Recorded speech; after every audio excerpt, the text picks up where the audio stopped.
ஜெபம் செய்வோம். தாம் ஒருவரை சாலம் எல்லோரும் ஒருவரும் சேரக்கூடாதவர்களில் வாசம் முடியவரும் ஆதியும் அந்தமில்லாத ஏகசிகராது மூலமான யெகோவா என்னும் நாமமுள்ள ஒன்றான மெய்தேவனை எங்கள் இரட்சகராய் இயேசு கிறிஸ்துவின் மூலம் நன்றிகளும் துதிகளும் ஏறெடுக்கிறோம்.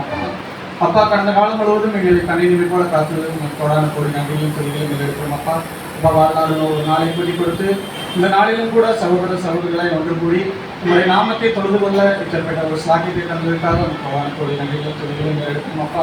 அப்பா, இந்த நாளில் கூட இந்த ஒரு நாள் கன்வென்ஷனில் கூட உங்களுடைய பிரச்சனமும் ஆளுகையும் எங்கள் மத்தியில் இருந்து எங்களை வழிநடத்த வேண்டுமாய் கூட இந்த வேலையை ஜெபிக்கிறோம். அப்பா, நாங்கள் கேட்கிற சத்தியங்களை ஒரு காதில் வாங்கி மறுகாதில் விட்டு விடாதபடிக்கு எங்கள் எதிரின் பலகையில் எழுதி அது அன்றாட வாழ்க்கையை 30, 60, 100மாக பலன் கொடுக்கக்கூடிய பிள்ளைகளாக இந்த பூமியிலே ஜீவிக்க எங்களுக்கு தேவையான நாணத்தையும் ஒரு பரிசுத்தாவையும் வழங்கி தந்து வழிநடத்த வேண்டுமாய் கூட இந்த வேலையை ஜெபிக்கிறோம். அப்பா, இந்த கூட்டத்திற்கு வந்திருக்கும் ஒவ்வொருவரையும் பெயர் பெயராக நீ ஆசீர்வதியும் வர தடைப்பட்ட போன பிள்ளைகளின் வருங்காலங்களை கூட சேர்த்துக் கொள்ள வேண்டாமாய் ஜெபிக்கிறோம். இப்படியாக நாங்கள் கேட்டதும் கேட்க மறந்ததும் எல்லாம் ஒரு பொற்பாதம் வைக்கிறோம். இந்த சிறிய மண்டாட்டை கூட எங்கள் மீட்பெரும் ரட்சகரும் ராஜாவுமாக இருக்கிறார் ஆண்டவராய் இயேசு கிறிஸ்து மூலம் நீரெடுக்கிறோம். எங்கள் ஜெபம் கேளும் நல்ல பிதாவே.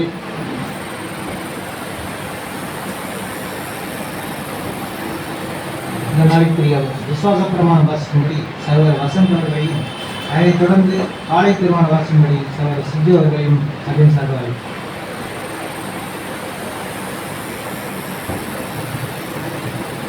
நமது விசுவாசம் தாம் ஒருவராய் சாகாமை உள்ளதும் ஒருவரும் சேரக்கூடாதவர்களில் வாசம் பண்ணுகிறோரும் ஆதி அந்தமில்லாத ஏக சக்கராதிபதியுமான யெகோவாவின் நாமமுள்ள ஒன்றான மீது விசுவாசிக்கிறோம்.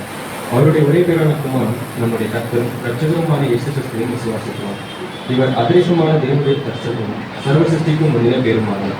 தேவன் இவரை கொண்டு இவருக்கென்றும் உலகங்கள் எல்லாம் உண்டாக்கி இவரையே சர்வத்திற்கும் சுதந்திரவாதியாக நியமித்தார். எல்லாம் இவருக்குள் நிலைநிற்கிறது என்று விசுவாசிக்கிறோம்.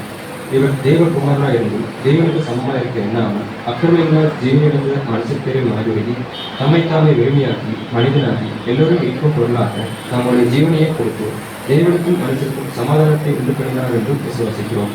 ஆதலால் தேவன் இவரை மறைத்தொழுந்து எழுப்பி தம்மை போல் குமாரன் ஜீவனுடையவருக்கு அருள் செய்து எல்லாவற்றுக்கும் மேலாக உயர்த்தி தம்முடைய வல்லமையின் வலது பாசத்தில் கீழ்ப்பித்துச் சென்றார் என்று விசுவாசிக்கிறோம். இவரே தேவனுக்கும் மனுஷருக்கும் மத்தியஸ்தராகவும் சபையாக சரீரத்தில் தலைவராக இருக்கிறார் என்று விசுவாசிக்கிறோம்.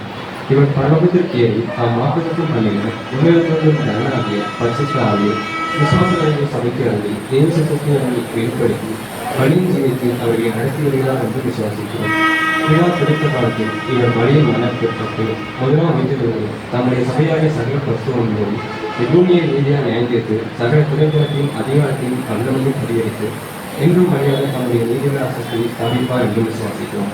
மரணமடைந்த மற்றவர்கள் கிறிஸ்துவின் அரசத்தை காலத்தில் அவர் தன் வரிசையில் விற்பிக்கப்பட்டு அவர் தம்முடைய மரணத்தினால் சம்பாதித்த நித்திய ஜீவனுடைய வழிநடத்தப்பட்டு கூறப்படுவார்கள். ஆனால் மனப்பூர்வமாய் தீர்த்துள்ளாதவர்கள் இரண்டாம் மரணத்திலே அளிக்கப்படுவார்கள் என்று விசுவாசிக்கிறோம். எல்லா சத்துக்களில் தங்கள் பாதுகாக்கப்பட்டு இவர் ஆளுகை செய்து கடைசி சத்துவாக்கிய மரணத்தை பரிகரித்து எல்லாவற்றையும் முதலில் செய்து கொண்டு வந்து பிதாவே சகலத்தும் சகலமாக இருப்பதற்கு அவருக்கு ராஜ்யத்தை ஒப்புக்கொடுத்து அவர் கீழ்பட்டிருப்பார் என்று விசுவாசிக்கிறோம்.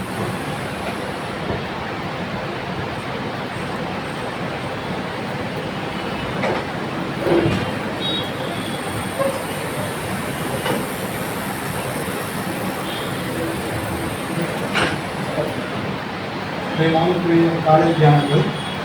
உன்னுடைய கண்களை மூடி ஒரு நிமிடம் உன்னுடைய கண்களை மூடி பாவத்தினால் இன்னும் நடைபெற்றுக் கொண்டிருக்கிற துன்பம், சீரழிவு, விசனம் மற்றும் கவலைகள் அனைத்து உன்னுடைய கண்மன் நிறுத்தி உன்னுடைய மாற்றமும் பரிபூர்ண வகையில் நிறுத்துவாயாக. பாவத்தின் சிறு தரை கூட புதிய சமுதாயத்தையும் அமைதியும் சமாதானத்தையும் பெருக்காது. ஒரு கேடான சிந்தனையோ அன்பற்ற பார்வையோ வார்த்தையோ இருக்காது. ஒன்றை போல் சிறக்கும் அன்பு, மற்றவர்களுக்கு சிநேகமான மறுபடுத்தல், உதாரணமும் அங்கே இருக்கும். வியாதி அங்கே இருப்பதில்லை. வலியோ வேதனையோ அழிவோ அதற்கான பயமோ அங்கே இருப்பதில்லை. நல்ல உடல்நலம், இதுவரை கையாள மனிதனுடைய குணநலம், பரிபூர்ண மருத்துவம் அங்கே நீடிய அன்பும் எடுத்திருக்கும். உள்ளான பரிசுத்தமும் மனதில் நீதியும் பூரணமும் அங்கே காணப்பட்டு ஒவ்வொன்றும் தெளிவான தேர்தலும் மையப்படுத்தும். இப்படித்தான் பூமியின் சமுதாயம் இருக்கும். இப்படியாக வீட்டிலிருந்து வேலைகள் கொடுக்கப்பட்டாலே இழந்தவருடைய அழகில் கண்ணீரியாவது கிடைக்கும்.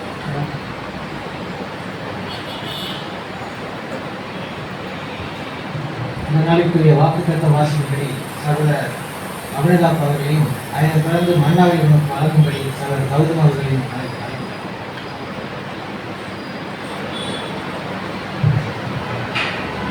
இந்த நாளுக்குரிய மகா மேன்மையான அருமையான வாக்கு தந்தங்கள் நவம்பர் 23ஆம் தேதி 2 தீமோத்தேயு 3ஆம் அதிகாரம் 12ஆம் வசனம். அன்றியும் கிறிஸ்து இயேசுவுக்குள் தேவ பக்தியாய் நல்ல மனதாய் இருக்க யாவருக்கும் துன்பப்படுவார்கள். இதற்குரிய விளக்கங்கள். இதுவே வாக்குத்தத்தம். வேத வாக்குகளில் உறுதியான வார்த்தைகளாகும். நாம் உபோதனங்களை ஈர்ப்புறக்காக இருக்கக்கூடாது. ஆனால் நாம் விசுவாசத்துக்கு அறிகுறியான இதை விரும்ப வேண்டும். மேலும் மத்தேயு 5:11ஆம் வசனம் சொல்லப்பட்டபடி பலவித தீமையான மொழிகளில் உங்கள் பேரில் பொய்யாய் சொல்வதானால் பாக்கியவான்களாய் இருப்பீர்கள் என்று போதகால் சொல்லப்பட்ட பாக்கியவான்களில் ஒருவராக இருப்பதற்கு ஆசைப்பட வேண்டும்.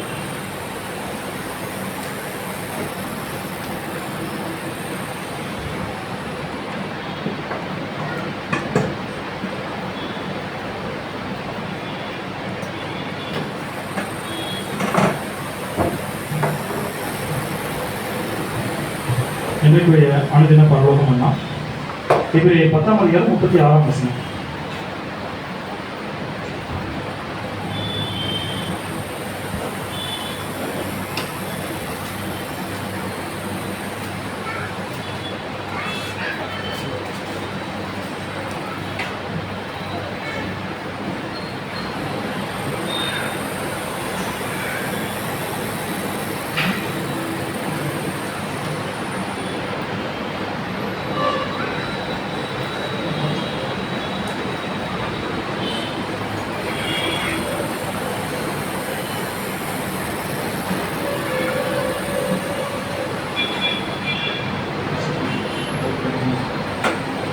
நவம்பர் 23 இன்றைக்குரிய பரலோகம் அண்ணா இவருடைய 10ஆம் அதிகாரம் 36ஆம் வசனம். நீங்கள் தேவனுடைய சித்தத்தின்படி செய்து வாக்குத்தத்தம் பண்ணப்பட்டதை பெரும்படிக்கும் பொறுமை உங்களுக்கு வேண்டியதாக இருக்கிறது. இதற்கு கொடுக்கப்பட்டுள்ள விளக்கம். இங்கே தேவ சித்தத்தை நிறைவேற்றுவது மட்டும் நமக்குரிய பரிசையாக எண்ணாமல் அவர் சித்தத்தை நிறைவேற்றி வாக்குத்தத்தம் பண்ணப்பட்டதை பெற்றுக்கொள்ள நாம் இருதயங்களில் பொறுமையுள்ளவர்களாக தேவநீதியை நடப்பிக்க வேண்டும். இதற்கு பிறகே தேவராஜ்யத்திற்கு தகுதியுள்ளவர் என்று தீர்க்கப்படுவோம். யாக்கோபு அப்போஸ்தலர் உங்கள் விசுவாசத்தின் பரீட்சையானது பொறுமையை உண்டாக்கும் என்றார். அதாவது நம் விசுவாசம் பூர்ணப்பட்டதாக காணப்படவும் பொறுமை அவசியமான குணலட்சணமாகும். நாம் பொறுமையை கைக்கொள்ளாவிடில் விசுவாசத்தில் தேர்ச்சி பெறாமல் தேவராஜ்யத்திற்கு தகுதியற்று இருக்கும். இதற்கு ஆதாரமாக கொடுக்கப்பட்டுள்ள வசனம் பொருள் யாக்கோபு 1ஆம் அதிகாரம் 2ஆம் வசனம் முதல் 4ஆம் வசனம் வரை. யாக்கோபு 1ஆம் அதிகாரம் 2ஆம் வசனம் முதல். என் சகோதரரே, நீங்கள் பலவிதமான சோதனைகளில் அகப்படும் போது உங்கள் விசுவாசத்தின் பரீட்சையானது பொறுமையை உண்டாக்கும் என்று அறிந்து அதை மிகுந்த சந்தோஷமாக எண்ணுங்கள். நீங்கள் ஒன்றிலும் குறைவுள்ளவர்களாயிராமல் பூரணராயும் நிறைவுள்ளவர்களாயும் இருக்கும்படி பொறுமையானது பூர்ண கிரியை செய்ய கடவுது. மற்றும் ஒரு வசன பகுதி எபிரேயர் 12ஆம் அதிகாரம் 1ஆம் வசனம் முதல் 3ஆம் வசனம் வரை. எபிரேயர் 12ஆம் அதிகாரம் 1ஆம் வசனம் முதல். ஆகையால் மேகம் போன்ற இத்தனை திரளான சாட்சிகள் நம்மை சூழ்ந்து கொண்டிருக்க பாரமான யாவற்றையும் நம்மை சுற்றி நெருக்கி நிற்கிற பாவத்தையும் தள்ளிவிட்டு விசுவாசத்தை துவங்குகிறவரும் முடிக்கிறவருமாயிருக்கிற இயேசுவை நோக்கி நமக்கு நியமித்திருக்கிற ஓட்டத்தில் பொறுமையோடு ஓடக்கடவும். அவர் தமக்கு முன் வைத்திருந்த சந்தோஷத்தின் பொருட்டு அவமானத்தை எண்ணாமல் சிலுவையை சகித்து தேவனுடைய சிங்காசனத்தின் வலது பாரசத்தில் வீற்றிருக்கிறார். ஆகையால் நீங்கள் இழைப்புள்ளவர்களாய் உங்கள் ஆத்மாக்களில் சோர்ந்து போகாதபடிக்கு தமக்கு விரோதமாய் பாவிகளால் செய்யப்பட்ட இவ்விதமான விபரீதங்களை சகித்த அவரையே நினைத்துக் கொள்ளுங்கள். இந்த மன்னாவை தேவன் ஆசீர்வதிப்பார்.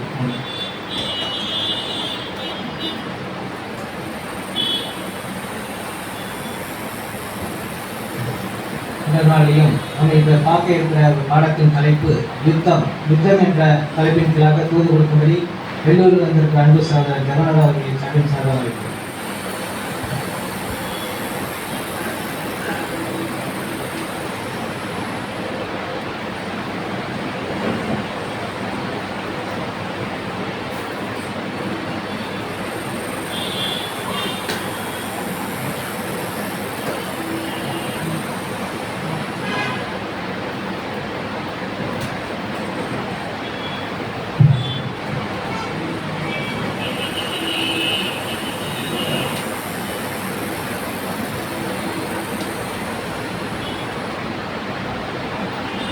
கிறிஸ்துவுக்குள் அன்பாய் அழைக்கப்பட்ட அன்புக்குரிய சகோதர சகோதரிகளே, உங்கள் யாவருக்கும் நம்முடைய பிதாவாகிய தேவனுடைய நாமத்தாலும் கர்த்தர் இயேசு கிறிஸ்துவின் நாமத்தாலும் கிருபையும் சமாதானம் உண்டாவதாக என் அன்பின் வாழ்க்கையை தெரிவித்துக் கொண்டு அன்பு சபையாருடைய உள்ளூர் சபையாருடைய சரீர அண்ணனுடைய வாக்குகளையும் உங்களுக்கு பகிர்ந்து கொண்டு தேவன் சித்தமானால் உங்களுடைய அன்பையும் வாக்குகளையும் அவங்களோடு பகிர்ந்து கொள்ள தேவன் தான் உதவி செய்வார்கள்.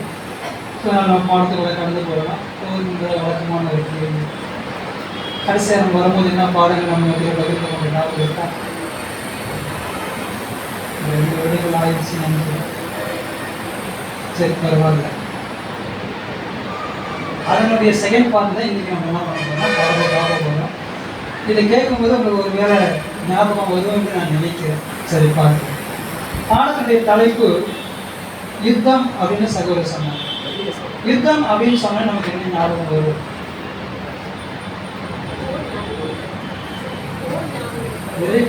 ஏன்னா வேத மாணவர்களாகிய நமக்கு யுத்தம் என்று சொன்னாலே உடனே நமக்கு ஞாபகம் வருவது என்ன அப்படின்னா, எங்க யுத்தம் நடக்குது, எவ்வளவு இன்னும் நாட்கள் செல்லும், இதன் அடிப்படை நம்ம என்ன பண்ண யோசிக்க ஆரம்பிச்சிடும். ஆனால் இந்த பாடத்தினுடைய தலைப்பு கொஞ்சம் வித்தியாசமா எடுக்கணும். எப்படி எடுக்கணும் அப்படின்னு நம்ம பார்த்தோம் அப்படின்னா, யுத்தம் என்பது வெறும் யுத்தமா இல்லை, எப்படின்னா ராஜாக்களுக்கும் ராட்சதர்களுக்குமான யுத்தம். இப்போ உங்களுக்கு பதில் மாறும். எப்படி மாறும்? இப்படி சொல்லும் போது அப்படின்னா ராஜாக்களுக்கும் ராட்சதர்களுக்குமான யுத்தம் சொல்லும் போது என்ன ஞாபகம் வரும்? இப்போ நமக்கு கண்டுபிடிச்சிட்டீங்க அப்படின்னா, இப்போ யுத்தம் என்பது வெளியே எங்கேயும் இல்லை, நம்மளுக்குள்ள நடக்க போற ஒரு யுத்தத்தை தான் நம்ம என்ன பண்ண போறோம்னா பார்க்கணும். இந்த யுத்தம் ஒரு நாள் 2 நாள்ல முடியக்கூடிய யுத்தம் அல்ல. நம்முடைய வாழ்க்கை ஜீவன் இருக்கு மட்டும் நடைபெறக்கூடிய ஒரு யுத்தம். இதை சரியாய் கண்டு கொள்ளாத எந்த ஒரு சகோதரனோ அல்ல சகோதரியோ நாம் எதற்காக ஓடிக்கொண்டு இருக்கிறோம், அதனுடைய பரிசு பொருளை கண்டிப்பாக நம்ம என்ன பண்ண முடியாது, பெற முடியாது. ஸோ பாடத்தை கொஞ்சம் கூர்ந்து கவனிப்போம், இடையில கொஞ்சம் கல் அடிக்கும். ஆனால் பாடத்துடைய முக்கியமான நோக்கம் என்பது என்ன என்பதை என்ன பண்ணுங்க, சற்று உள்வாங்கி கொள்ளுங்க. நிறைய படிக்க வேண்டியது இருக்கும். ஸோ என்ன பண்ணணும்னா முக்கியமான காரியத்தை நம்ம என்ன பண்ணணும், உள்வாங்கி கொள்ளலாம். ஸோ இப்போ யுத்தம் அப்படின்னு சொன்ன உடனே வேதத்தில் தனிப்பட்ட யுத்தங்கள் நடந்திருக்குது, தேசங்களுக்கு யுத்தங்கள் நடந்திருக்கு. இப்போ நமக்கு எடுத்த உடனே நம்முடைய வாழ்க்கையில யுத்தம் அப்படின்னு நம்ம சொல்லிட்டா, மாம்சம் புது சிருஷ்டி சகோதரி சொன்ன மாதிரி. இப்ப மாம்சம் எடுத்துக்கிட்டா எப்படி நம்ம சொல்லலாம்? மாம்சம் அதுதான் நம்ம மாம்சம்னு சொல்லிட்டு பழைய மனுஷன் எப்படி சொல்லலாம்? பழைய மனுஷன் எல்லாரும் பேசணும் கண்டிப்பா. பழைய மனுஷன் நல்ல சிந்தை அப்படின்னு சொல்லலாம். அர்ப்பணிக்கப்பட்ட ஒரு புது சிருஷ்டிகள் நமக்கு யுத்தம் இருக்குது. எதிர யுத்தம் இருக்குதுன்னு நம்ம தெரியலன்னு சொன்னா நம்ம ஜெயிப்பதற்கு வாய்ப்பு இல்லை. நம்ம ஓடுகிற ஓட்டம் விருதாவாக தான் இருக்கும். ஸோ அப்படின்னா நம்முடைய ஓட்டம் எதற்கு அப்படின்னு சொல்லி பார்க்கும்போது வாசிக்கலாம் வசனத்தை. கலாத்தியர் 5:17 மாம்சம் ஆவிக்கு விரோதமாகவும் ஆவி மாம்சத்துக்கு விரோதமாகவும் இச்சிக்கிறது. நீங்கள் செய்ய வேண்டும் என்று இருக்கிறவைகளை செய்யாதவர்களுக்கு இவைகள் ஒன்றுக்கொன்று விரோதமாய் இருக்கிறது. மாம்சம் ஆவிக்கு விரோதமாகவும் ஆவி மாம்சத்துக்கு விரோதம் இச்சிக்கிறது. நீங்கள் செய்ய வேண்டும் என்று இருக்கிறவைகளை செய்யாதபடி இவைகள் ஒன்றுக்கொன்று விரோதமாய் இருக்கிறது. இந்த இடத்துல நீங்கள் செய்ய வேண்டும் என்று இருக்கிறவைகள் யார சொல்றாரு? ஒரு நியூ கிரியேஷன், அர்ப்பணிக்கப்பட்ட பிள்ளைகள். அப்படின்னா நீங்கள் செய்ய வேண்டும் என்று இருக்கிறவைகள் என்ன செய்ய வேண்டும் என்று இருக்கிறோம்? தேவனுடைய சித்தத்தை செய்ய வேண்டும். ஆனால் கிறிஸ்துவின் சாயலை எதிர்நோக்கி ஓட வேண்டும். நம்ம எதற்காக அர்ப்பணிக்கப்பட்டிருக்கிறோமோ அவைகளை செய்ய வேண்டும் என்று இருக்கிறவைகளை செய்யாதபடிக்கு இவைகள் தான் மாம்சம் ஒன்றுக்கொன்று விரோதமாக இருக்கிறது. அப்படின்னா விழுந்து போன இந்த மனுக்குளம் எந்த நிலைமையில் இருக்குது அப்படின்னு நம்ம எடுத்துக்கிட்டோம் அப்படின்னு பார்த்தோம்னா, மிகவும் கீழ்த்தரமான, அதுவும் எப்படி சொல்லணும், முதிர்ந்து போன ஒரு நிலைமை. முதிர்ந்து போன நிலைமை என்று சொல்லும் போது ஆதாம் அவருடைய நாட்களில், விழுந்து போன நாட்களில் ஒரு கொஞ்சம் கரைகள் இருக்குது அப்படின்னு நம்ம சொல்லிட்டோம் அப்படின்னு சொன்னா, இன்றைக்கு 6000 வருஷங்கள் கடந்து போயிடுச்சு. மனிதனுடைய நிலைமை மிருகதனமான நிலைமையா இருக்குது. எப்படி இருக்குது? மிருகதனமான நிலைமையா இருக்கு. இப்போ உலகத்தில் நடக்கிற சம்பவங்களை பார்க்கும்போது சொல்லுவாங்க, அவர் பேசுறத பார்த்து எப்படி இருக்குது? மிருகதனமா செயல்படுறாரு. அப்ப மனுக்குலம் அந்த அளவுக்கு பாதிக்கப்பட்டு இருக்குது. பிரதர், அப்ப மனுக்குலம் பாதிக்கப்பட்டதுன்னா அப்ப நான் அப்ப எனக்குள்ள இன்றைக்கு நம்ம பார்க்க போற இந்த யுத்தத்தினுடைய கிரியைகள், தவறான கிரியை எனக்குள்ள இன்னைக்கு நம்ம பார்க்க போற பாடத்துல கிரியை இருக்கும் பொழுது நானும் ஒரு மிருகம் தான். நானும் யாரு தான் சொல்லுங்க, யாரு தான்? மிருகம். அப்படின்னா இந்த யுத்தத்துல இந்த ஒரு மிருகதனமா இருந்த நம்மளை தேவன் மாற்றி பரிசுத்தவான்களோடு அல்லது தேவனுடைய சபையோட சரீரங்களை நம்மளை அமைத்து வைத்திருக்கிறாரு. நம்ம மத்தியில இந்த மிருகதனமான குணங்கள் எப்பவுமே இருக்காது. எப்பயாவது சம்டைம் என்ன பண்ணிட்டு வந்துட்டு போகும், எட்டி பார்த்துட்டு போகும். ஏன் அப்படின்னா இந்த மாம்ச சரீரம் இருக்கும் வரையிலும் இது வந்துகிட்டே தான் இருக்கும். வாசிக்கலாம் வசனத்துல யூதா சொல்லும்போது எப்படி சொல்றாங்க அப்படின்னா, வாசிக்கலாம். யூதா 1ஆம் அதிகாரம் 10ஆம் வசனம். இவர்கள் தங்களுக்கு தெரியாதவர்களை தூஷிக்கிறார்கள், புத்தி இல்லாத மிருகங்களைப் போல சுபாவப்படி தங்களுக்கு தெரிந்திருக்கிறவர்களாலே தங்களை கெடுத்துக் கொள்ளுகிறார்கள். இங்க யாரை பத்தி சொல்றது அப்படின்னு பாத்தீங்கன்னா, இயேசு கிறிஸ்துவை அந்த சத்தியத்தை அது அர்ப்பணிக்கப்பட்ட பிறகு கீழ்ப்படிவதற்கு விருப்பம் இல்லாத அல்லது தன்னுடைய மாம்சத்தின் கிரியைகளை வெளிப்படுத்த விரும்புகிற அவங்களுக்குள்ள செயல்படுகிற கிரியைகள் மிருகதனமாக தான் இருக்கும். பார்ப்பதற்கு நல்லா தான் இருக்கும். நம்ம பிப்ளிக்கல் லாங்குவேஜ் சொல்லணும்னா வெள்ளடிக்கப்பட்ட கல்லறை மாதிரி இருக்கும். ஆனால் உள்ள எப்படி இருக்குன்றது அவங்களுக்கு எனக்கு தான் தெரியும். அப்படின்னா புதிய சிருஷ்டி, நான் பாவத்திற்கு மறித்து விட்டு என்னுடைய பழைய மனுஷன் நான் அடக்கம் செய்து விட்டேன் என்று சொல்லி விட்டு அவ்வப்போது நமக்குள்ள அப்படி வந்துட்டு போற ஒரு நிலைமை என்னன்னா இந்த மிருகதனமான குணலட்சம். அப்படி இன்றைக்கு அர்ப்பணிக்கப்பட்டு வந்திருக்கிற நம்மளுக்குள்ள கொடுக்கப்பட்டதான ஒரு அற்புதமான வசனம் என்ன அப்படின்னு பார்த்தீங்கன்னா, பின்பு அவர் எல்லாரும் நோக்கி, ஒருவன் என் பின்னே வர விரும்பினால் தன்னைத்தான் வெறுத்து தன் சிலுவை அனுதினம் எடுத்துக்கொண்டு என்னை பின்பற்ற கடவன். இன்னைக்கு நம்ம பார்க்க போற இந்த பாடத்துடைய தலைப்பு மைய கரு இது உள்ள இருக்கு. இன்னும் நம்ம என்னன்னு கண்டுபிடிக்கல, ஆனா இது உள்ள இருக்கு. என்ன கண்டுபிடிக்க முடியுது உங்களால?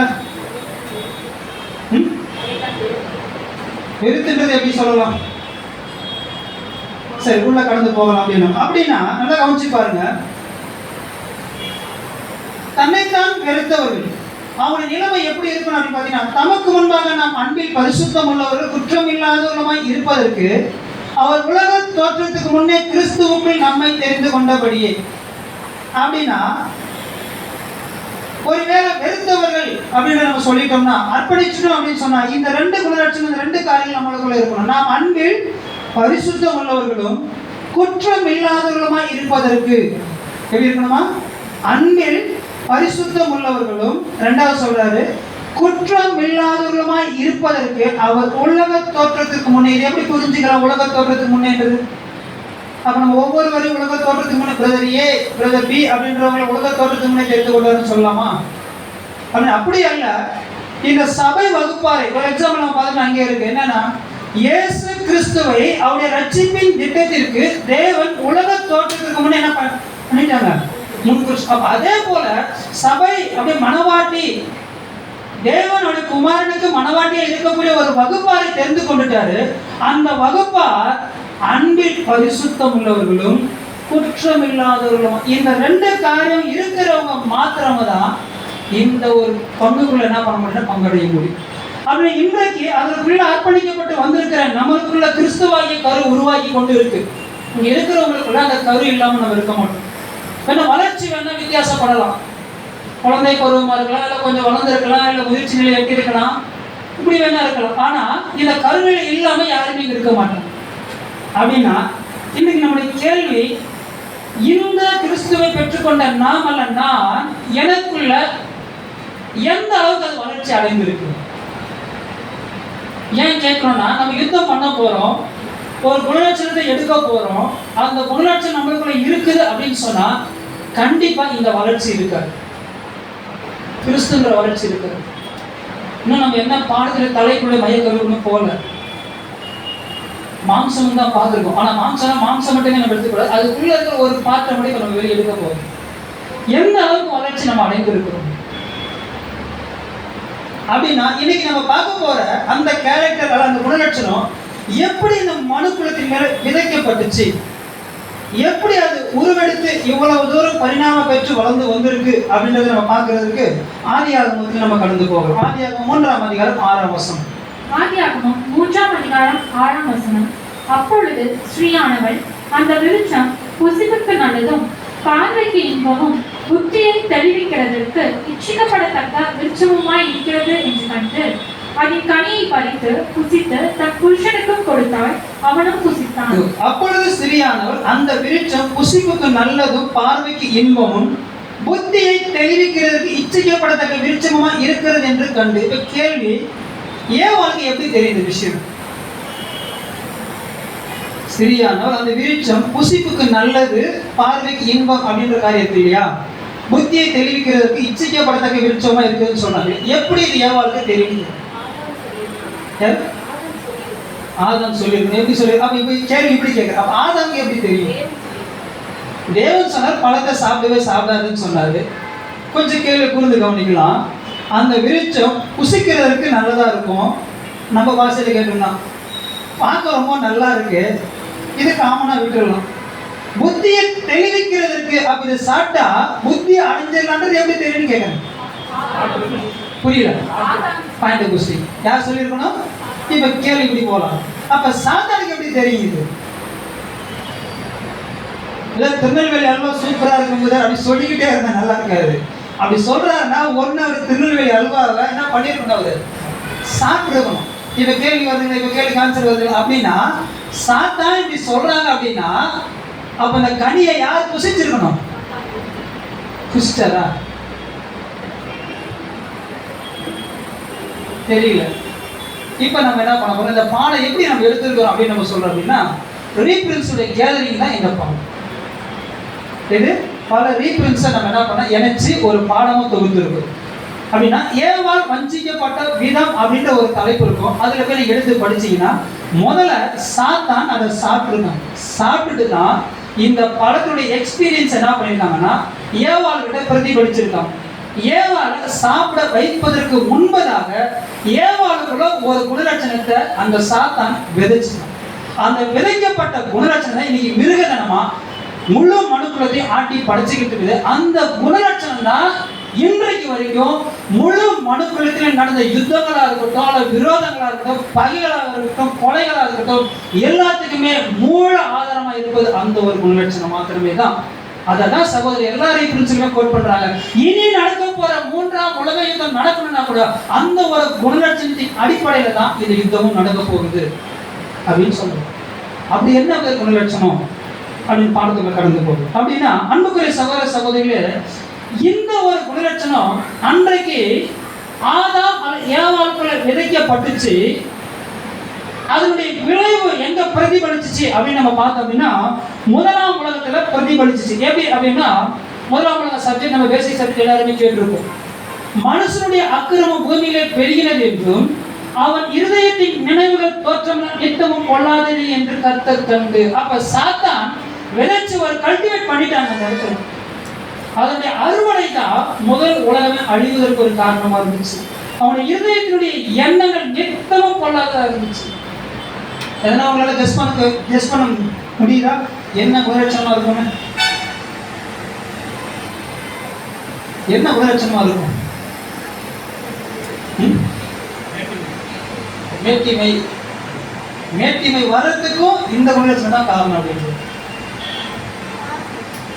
சரி, அப்படின்னா என்ன பண்ணலாம்னா வாசிக்கலாம். நம்ம அந்த அண்டர்லைன் பண்ணிருக்கீங்க மேல, அங்கிருந்து அப்படியே வாசிங்க, கொஞ்சம் கூர்ந்து கவனிக்கலாம். அவளுடைய மனதில் விஷமான எண்ணத்தை சாத்தான் ஏற்படுத்தினான். அவளுடைய மனதில் விஷமான எண்ணத்தை சாத்தான் ஏற்படுத்தினான்.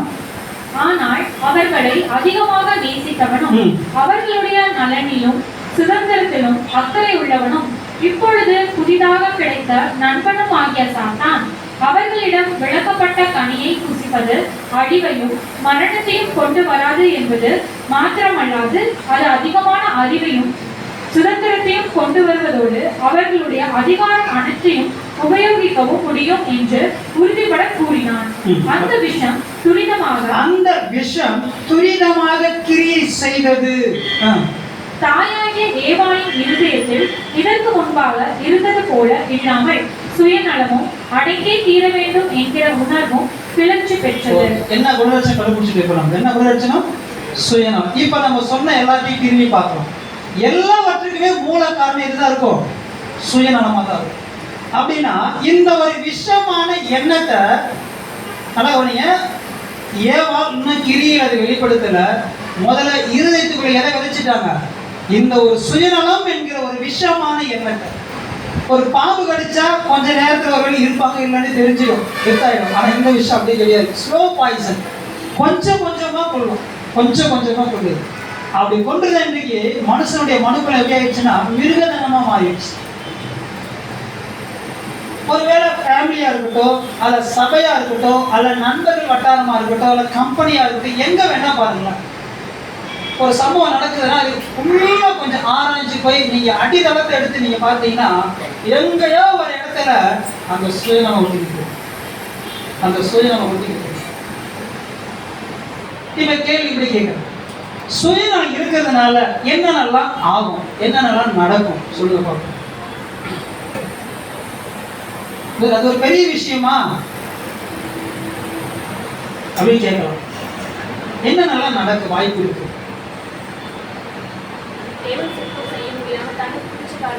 என் பேர் என்ன, என் பேர் என்னன்னு கேட்குறேன். எங்கிருந்து வந்திருக்கேன்? சத்தமா தெரியுது இல்லை? பழக்கம் தானே, பேசலாமா? சரி பேசுங்க. கேட்குற கேள்வி சுயநலம் இருந்தால் என்ன நடக்கும்னு கேட்குறேன். என்ன நல்லா அதனால பாதிப்பு என்ன, இழப்புகள் என்னன்னு கேட்குறேன். சும்மா ஜென்ரலாக பேசுவோம். நீங்கள் பேசுறத அடுத்த கட்டத்துக்கு நான் போகிறேன்.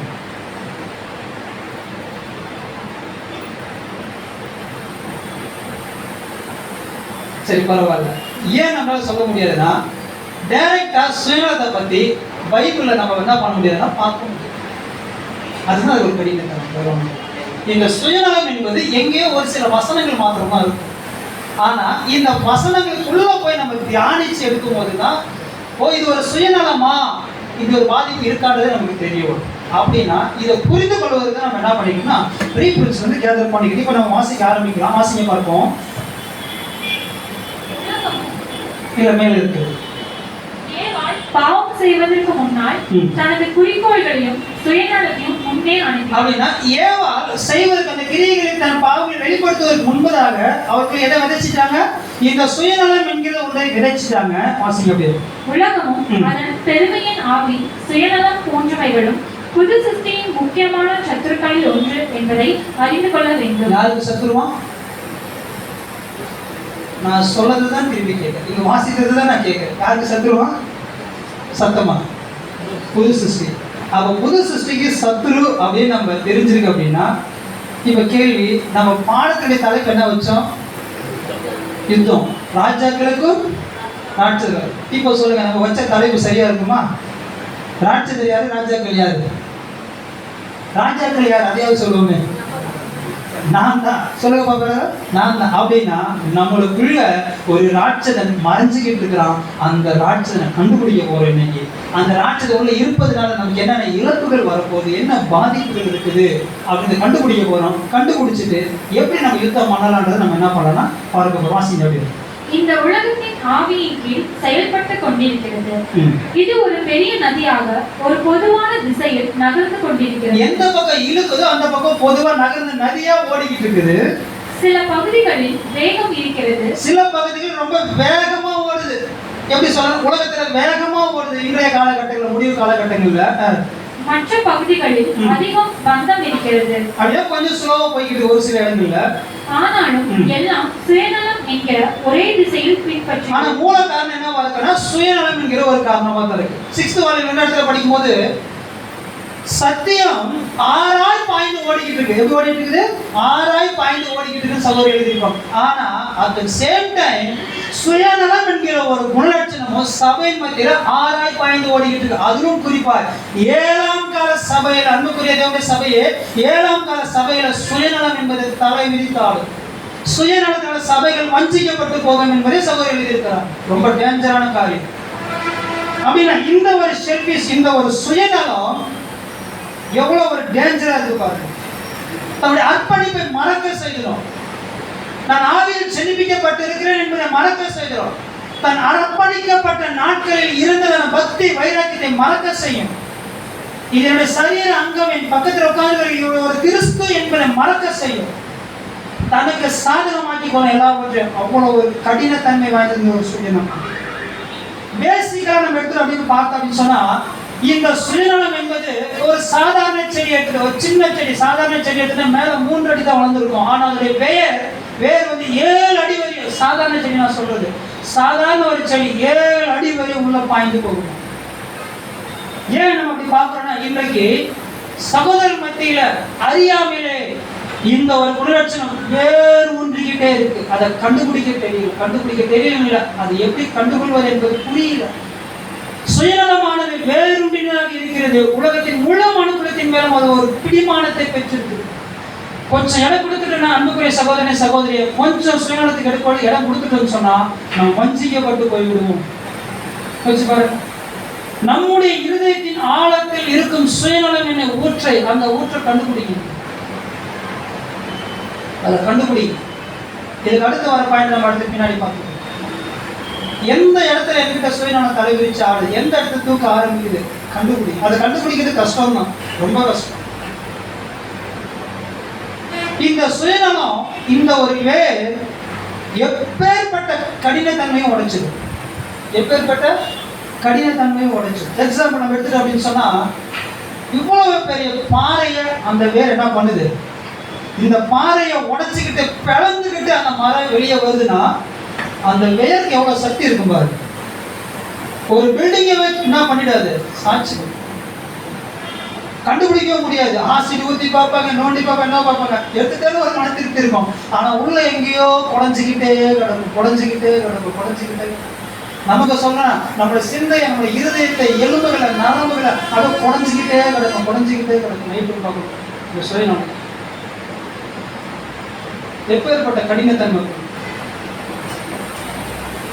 பார்ப்பதற்கு மேல ரொம்ப அழகா இருக்கும். ஆனா அதோடைய வேற எப்படி இருக்குன்னு பார்த்தீங்கன்னா கண்டுபிடிக்கவே முடியாது. பிரிச்சு எடுக்கிறான்னு பார்த்தா கண்டுபிடிக்கவே முடியும். காரணம் அது படர்ந்துருச்சுக்குள்ள அவ்வளவு அதிகமா இருக்கு.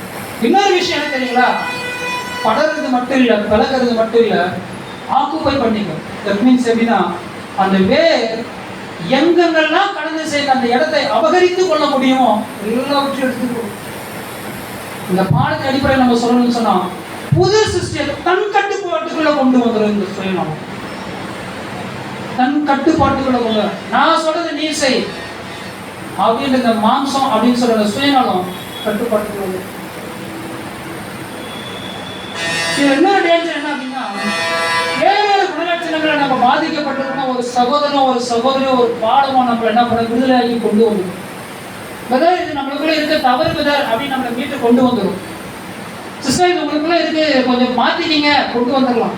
ஆனா இந்த சுயநலம் என்ற ஒரு குணலட்சணத்துக்குள்ள பிடிபட்டுன்னு சொன்னா யாரால விடுவிக்கவே முடியாது. அவங்களா விடுவிச்சு கொண்டாதான் உண்டு. பெருமை வந்துருச்சு வச்சுங்களேன், பிரதர் நீங்க சப்ஜெக்ட் பேசும்போது கொஞ்சம் பெருமையா இருக்கிறீங்க, மாத்திக்கங்க அப்படின்னு எங்க சொல்றாங்கன்னா அது உண்மை எனக்குள்ள இருக்குதுன்னா சரி, இதை நான் அப்புறம் மாத்திக்கிறேன், இது தெரியாம வந்துருச்சு அப்படின்னு சொல்லி. ஆனா எனக்குள்ள சுயநலம் இருக்கான்றதுக்கு யாருன்னா சொல்ல முடியுமா? இந்த சபையை என் கட்டுப்பாட்டுகளை கொண்டு வரதுக்காக இப்ப நான் பேசிக்கிட்டு இருக்கிற சப்ஜெக்ட் நல்லா தெரியுமா அப்படின்னு ஒரு சுயநலம் எனக்குள்ள இருக்குதுன்னு உங்களால கண்டுபிடிக்க முடியுமா? அப்ப அன்புக்குரிய சகோதரி நல்லா கவனிச்சு பாருங்க, இதை கண்டுபிடிக்க முடியாது. அவங்களுக்கு தான் தெரியும். இது அவங்களா உணர்ந்து விடுவித்து கொண்டால்தான் தங்களுக்கு வெற்றி. இல்லைன்னா விடுவித்துக் கொள்ளவே முடியாது, யாரும் காப்பாற்ற முடியாது. நம்ம பார்க்குற எக்ஸாம்பிள் எல்லாமே சகோதரி எழுதியிருக்கிறாங்க.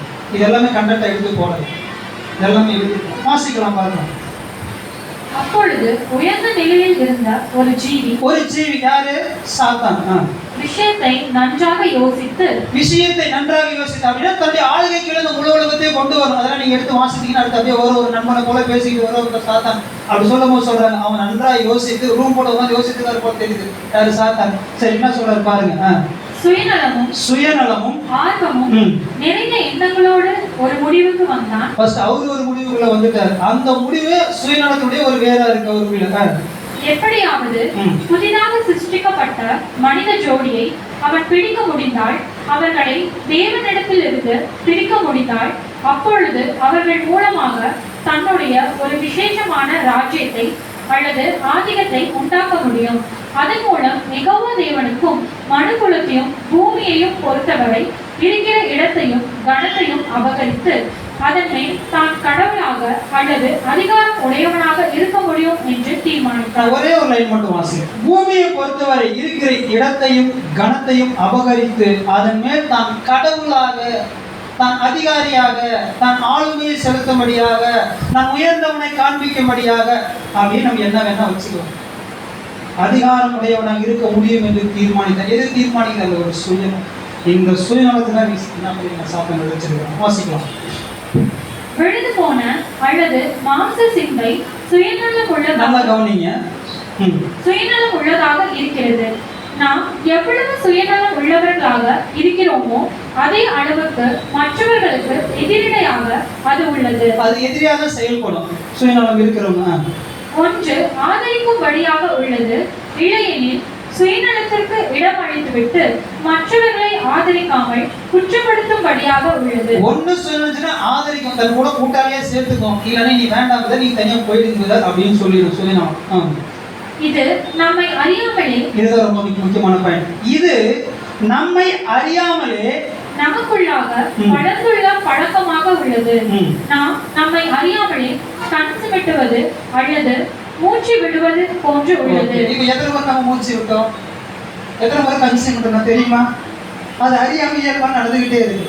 அப்ப குணலட்சணம், இந்த ஒரு சுயநலம், இந்த ஒரு ராட்சதன் நம்மள அறியாமே நம்மளுக்குள்ள வந்து உட்காந்துட்டு இருக்கோம். இவ்வளவு நல்லா தெரியாம போயிடுச்சு. இப்ப நம்ம கடந்த கால வாழ்க்கை கொஞ்சம் அப்படி திரும்பி பார்க்கணும். ட்ரூத்ல நம்ம ஓடி வந்து கொஞ்ச நாட்கள், 1 வருஷமோ 2 வருஷமோ 5 வருஷமோ 10 வருஷமோ திரும்பி பார்க்கணும். எந்தெந்த இடத்துல எல்லாம் கண் சிமிக்கி இருக்கு, எந்தெந்த இடத்துல எல்லாம் மூச்சு விட்டு இருக்கு, அதனால என்ன பாதிப்பு எனக்கு பர்சனலா வந்துருக்கு. ஏன்னா எனக்கு ரொம்ப யூஸ்ஃபுல்லா இருந்துச்சு.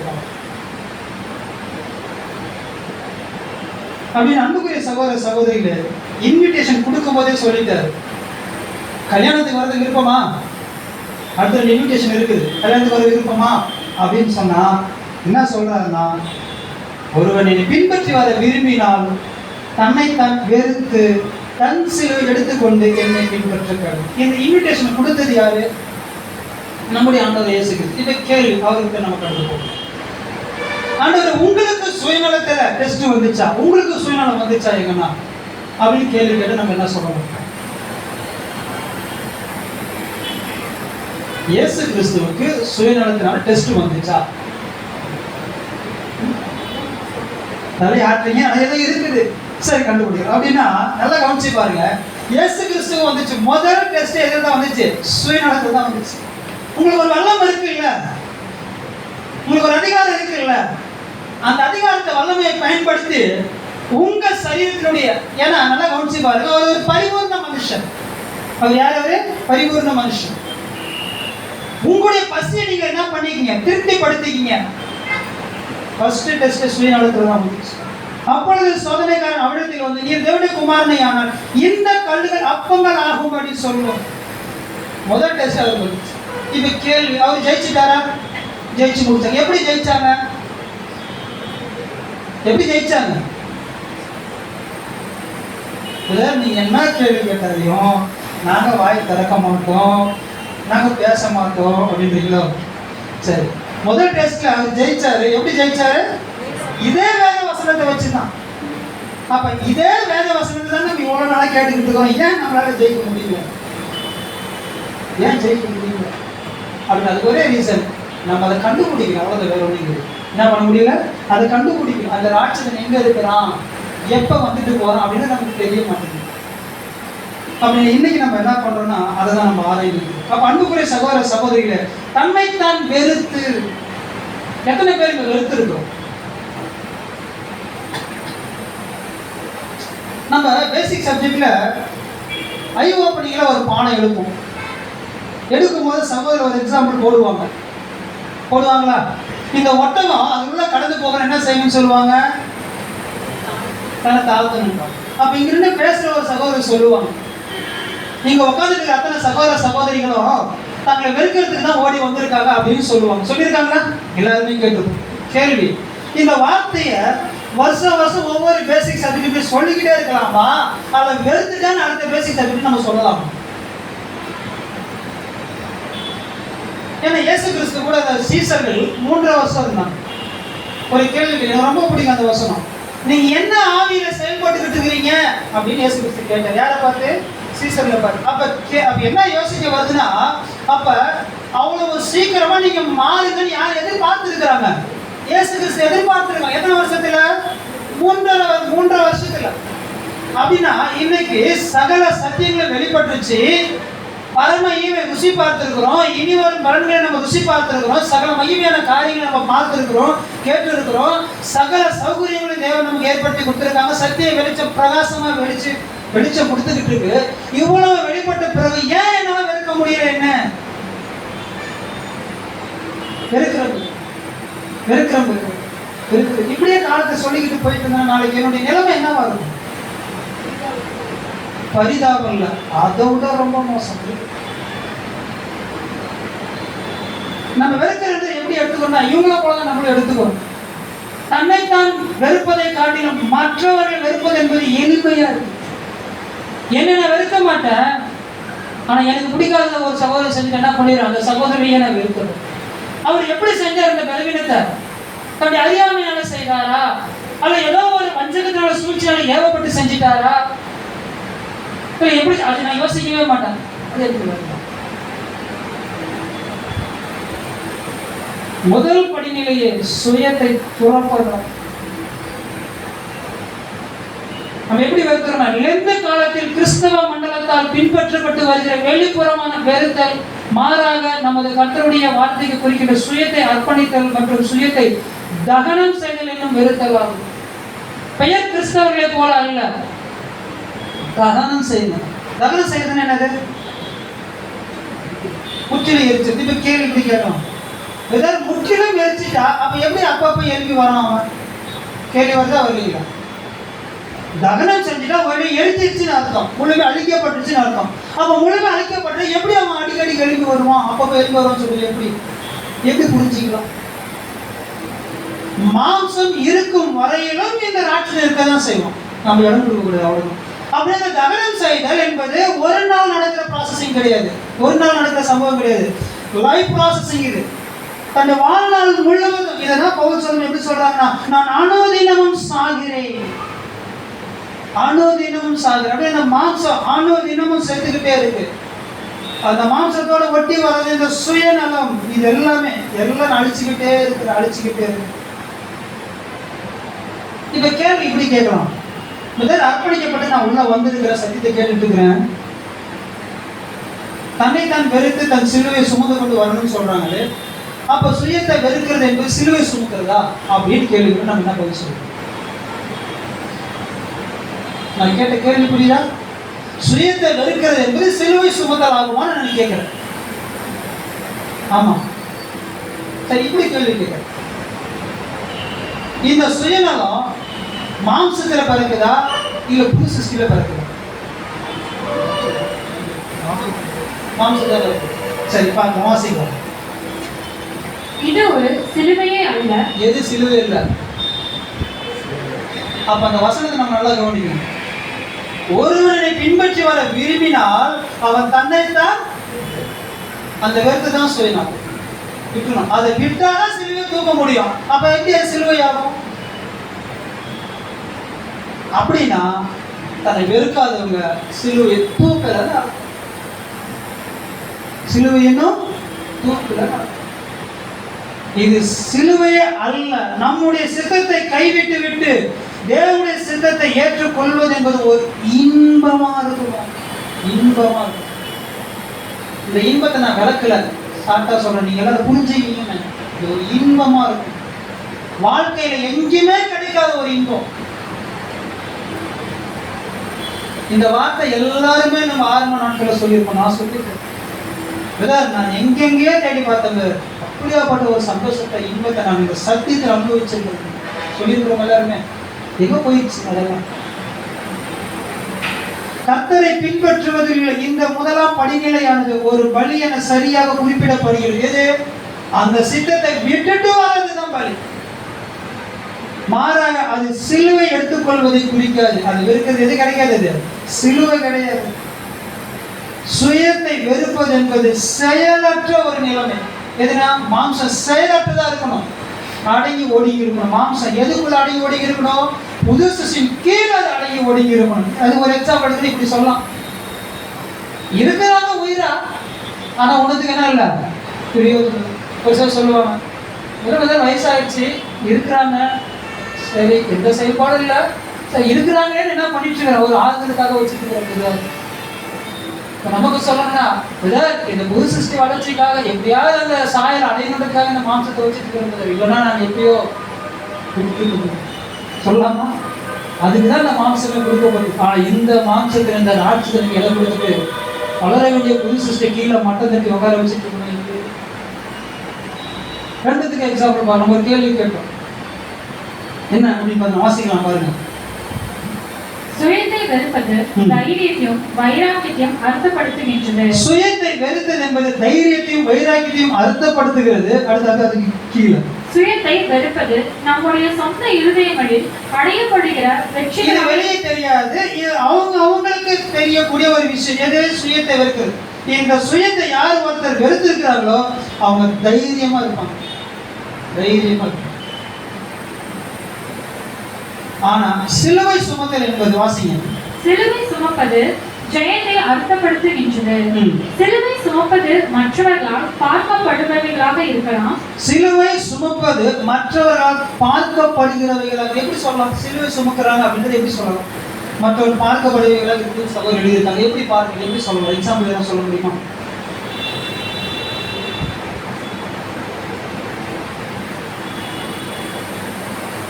ஒரு சகோதரர் நல்லா சகிக்கிறார், நல்லா சகிக்கிறார், ரொம்ப பொறுமையா இருக்கிறார், கிறிஸ்துவின் குணலட்சணத்தை காமிக்கிறார். அப்படி ஒரு சகோதரர் இருக்கிறாங்கன்னா அந்த சகோதரர் பார்த்து என்ன சொல்லுவோம்? அவர்கிட்ட சொல்லலாம் கூட, இதான் உண்மையாகவே அந்த மனுஷங்களா மாதிரிலாம் என்னால் இருக்க முடியாது. நேற்றுக்கு கேட்ட ஒரு வார்த்தை, நேற்றுக்கு நான் கேட்ட ஒரு வீடியோ சொன்னாங்க, இதான் உங்களை மாதிரி என்னால் இருக்க முடியல. என்னதான் காத்து புயல் வெள்ளம் மல்ல அடிச்சாலும் சரி, உங்க பாட்டுக்கு ஓடிக்கிட்டே இருக்கு, எப்படி குதிரை அப்படின்னு அவருடைய குணலட்சணம், அவருடைய பார்வை, அவருடைய கிரியைகள், அவருடைய ஊழியர்களுடைய வேலைப்பாடுகள், இது எல்லாமே நம்ம கண்ணுக்கு முன்னாடி தெரியும். தெரிஞ்சுக்க உண்மையாகவே அவர் அர்ப்பணிக்கப்பட்டிருக்கிறார். அவர் சிலுவை சுமந்ததுனால எவ்வளவு சகிச்சுக்கிட்டு இருக்கிறார் நம்மளால சொல்ல முடியும். சிலுவை சுமந்தல் என்பது கர்த்தருடைய ஊழியத்தின் செயல்பாடுகளுடன் அதிகமாக தொடர்பு இருக்கும். எதுல? தேவனுடைய திட்டத்தை நிறைவேற்றுவது, சபையோடு இணைந்து, சகோதரோடு இணைந்து ஊழியத்தில் அதிகமான ஈடுபாடு பங்கெடுத்து. அன்புக்குரிய சகோதர சகோதரி, இது ஒரு சிலுவை எது என்பதையும் சுயநலம் என்பதை நம்ம என்ன பண்ணலாம் பார்த்து. அப்படின்னா ஒரு சில கண்டென்ட் நம்ம வாசிக்கலாம், வாசிக்க பார்க்கலாம். சிலுவையை எடுத்துக்கொள்வது நாம் சத்தியத்தை அறிந்த பிறகு செய்யப்படுகின்ற ஒன்றாகும். சிலுவை நம்ம எப்பதான் எடுக்கிறோம்?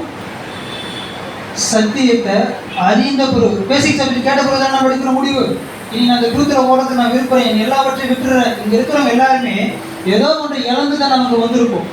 ஒரு சொந்த பந்தங்களா இருக்கலாம், அல்ல வேலையா இருக்கலாம், அல்ல குடும்பங்களா இருக்கலாம், ஏதோ ஒரு விதத்துல ஏதோ ஒன்று இழந்து தான், தேவனுக்காக அதை இழந்துட்டு தான் நம்ம என்ன பண்ணியிருக்கோம், இந்த இடத்துல வந்திருப்போம். வாசிங்க. ஏனெனில் சிலுவை என்பது என்னவென்று பார்க்கும் வரையில் நாம் சிலுவையை எடுத்துக்கொண்டு போக முடியாது. இன்னைக்கு நமக்கு தெரிஞ்சிச்சு எது வெறுக்கிறது, எது சிலுவை என்பது இன்னைக்கு நமக்கு தெரிஞ்சிச்சு. வாசிங்க. சிலுவையை சுமப்பது என்பது தேவனுடைய அர்ப்பணிக்கப்பட்ட பிள்ளை பிள்ளைகளுக்கென்று குணலட்சணத்தை வளர்த்திக் கொள்வதற்கான கிறிஸ்துவின் சாயலை வெளிப்படுத்துவதற்காக தான் இந்த சிலுவை. வாசிக்கலாம். சிலுவையை சுமப்பது என்பது அதனை சகிப்பதை குறிக்கின்றது. எதை சகிக்கிறது? நம்முடைய குடும்பத்தில் நடக்கிற அத்தனை காரியங்கள் சகிக்கிறது தான் சிலுவை. வாசிக்கலாம். இறுதி வரை செல்ல வேண்டும் என்கிற தீர்மானம் இல்லாத வரையில், அப்படி ஒரு தீர்மானம் இல்லை அப்படின்ற பட்சத்துல சிலுவையை எடுத்துக்கொள்ளாமல் இருப்பது நலமாகும். இப்ப யாரும் சொல்ல முடியுமா? ஏன்னா நம்ம ஆல்ரெடி என்ன பண்ணிட்டோம்? சிலுவையை சுமக்கிறேன்னு வந்துட்டோம், சுமந்துகிட்டு இருக்கிறோம். இனி பின்வாங்கி போக முடியுமா? போக முடியாது. இப்ப நம்ம செய்யக்கூடிய காரியம் அந்த ராட்சசனை கண்டுபிடிச்சு அழிக்கிறது தான் நம்மளுடைய வேலை. ஒரு எக்ஸாம்பிள் கொடுத்துருக்காங்க சொல்றேன். என்னன்னா, ஒரு சட்டசபையை நம்ம எடுத்துக்கலாம். இந்த சட்டசபையில 2 பார்ட்டிகள் இருக்கும், அதுக்கு மேல நிறைய இருக்கும். நம்ம ஒரு எக்ஸாம்பிள் 2 பார்ட்டிகள் இருக்கும். இதுல எந்த பார்ட்டி ஜெயிக்குதோ, உயர்ந்த நிலை காணப்படுதோ, அடுத்து 5 வருஷம் இந்த உயர்ந்த பார்ட்டி தான் என்ன பண்ணிட்டுன்னா அந்த நாட்டை ஆளுகை செய்யும். உண்மையா இல்லைங்களா? இப்போ ஒரு எக்ஸாம்பிள், இன்னைக்கு அடுத்து மே மாதம் எலெக்ஷன் நடக்குது வச்சுங்களேன். எந்த கட்சி ஜெயிக்குதோ அந்த கட்சி தான் அடுத்த 5 வருஷத்துக்கு இதை தமிழ்நாடு என்ன பண்ண போறாங்க? ரூல் பண்ண போறாங்க. அவங்க சொல்றதான் நடக்கும். அப்படின்னா இங்க நமக்குள்ள வரும். நமக்குள்ள 2 பார்ட்டி இருக்குது. ஒன்று மாம்சம், இந்த சுயநலம். 2வது புது சிருஷ்டி. எது நமக்குள்ள அதிகமா வளருதோ அதுதான் நம்மளை ஆளுகை செய்யும், அதுதான் நம்மளை கட்டுப்பாட்டுக்குள்ள வைக்கும். இன்னைக்கு நம்மளை எதை ஆண்டுகிட்டு இருக்கு? இந்த மாம்சம் என்கிற சுயநலம் என்னை ஆண்டு கொண்டு இருக்கா, அல்ல புது சிருஷ்டி என்ற தேவனுடைய சித்தத்திற்கு என்னை ஆட்கொள்வதற்கு நான் அர்ப்பணிக்கப்பட்டிருக்கிறேன்? எதை ஆண்டுகிட்டு இருக்கு? ஆனா வசனத்தை வாசிக்கலாம். துரோகிகளாயும் துணிகரம் உள்ளவர்களாயும் இருமாப்புள்ளவர்களாயும் தேவ பிரியராயும் சுகபோக பிரியராயும் இந்த நிலைமைகளுக்குள்ள நிற்கிறோம். இந்த சுயநலத்தை வச்சுக்கிட்டு நம்ம இந்த இடத்துல செயல்பட்டுக்கிட்டு இருந்தோம் அப்படின்னு சொன்னா, சகல சத்தியத்தை அறிந்தும் இன்னும் நான் சுயநலத்துக்குள்ள இருக்கிறேன்னா இந்த வசனம் நம்ம துரோகி தான் தேவனுக்கு, நான் துரோகி தான் தேவனுக்கு. துணிகரம் உள்ளவனா நான் இருக்கிறேன்.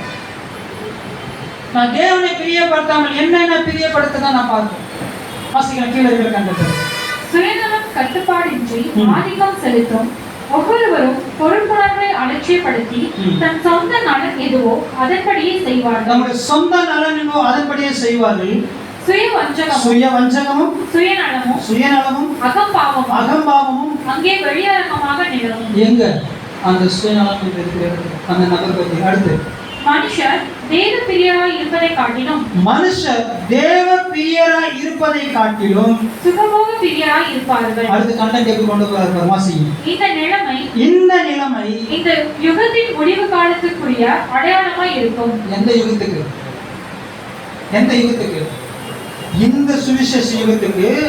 அதிலும் 1ஆம் கால 2ஆம் கால 3ஆம் கால சபையில் முடிவு காலத்திற்குரிய அடையாளமாய் இருக்கும்.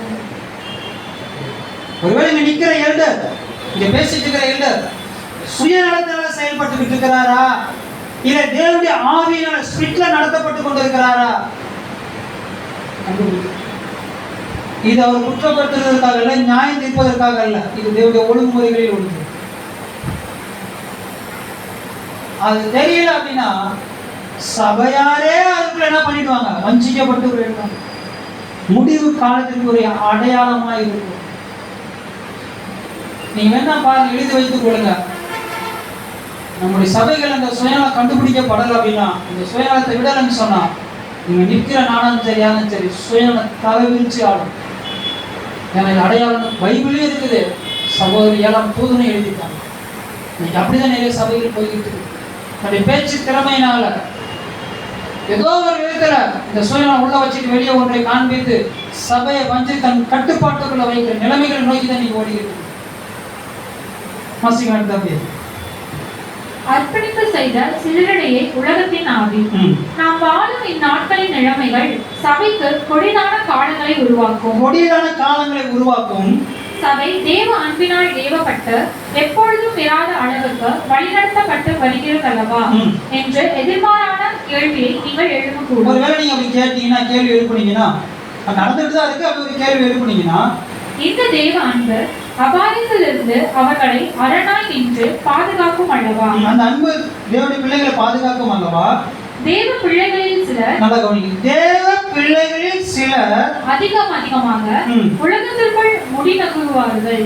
மூழ்குவார்கள். உலகத்தின் தேவனுடைய பிள்ளைகள் ஒரு சிலர் அதிகமாக எங்க மூழ்குவாங்களா? உலகத்திற்குள் மூழ்குவாங்க. அது அவங்களுக்கே தெரியாது. ஏன் பிரதர் வரல மீட்டிங்? இல்லை பிரதர், கொஞ்சம் ஒர்க் இருந்துச்சு ஒரு நாள். ரெண்டாவது நாள் இல்லை பிரதர், பரவாயில்ல பிரதர், ஜூமில் பார்த்துக்கலாம், அதான் ஃபேஸ்புக்கில் போகிறீங்க பார்த்துக்கலாம் பிரதர். அப்படியே போய்கிட்டே இருக்காங்க, அறியாமே போய்கிட்டே இருக்கும். மூழ்குவார்கள் என்று நாம் பதில் உரைக்கிறோம். ம். உலகத்தின் ஆவி அவர்களை சுற்றிலும் கடல் அலை போல் எழும்பும். கடல் அலை போல் எழும்பும்.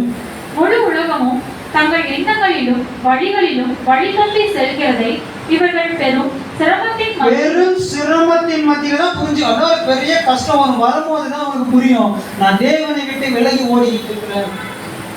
வரும்பொழுது நான் ஒண்ணுமே இல்லைன்னு சொன்னவங்க இன்னைக்கு இந்த சுயநலம் என்கிற உலகத்தின் ஆவி, அந்த ஆவிகளில் ஒன்றுதான் சுயநலம். இதன் மேலதான் இன்றைக்கு நடந்துகிட்டு இருக்கிறாங்க. யோசிச்சுப்பார்.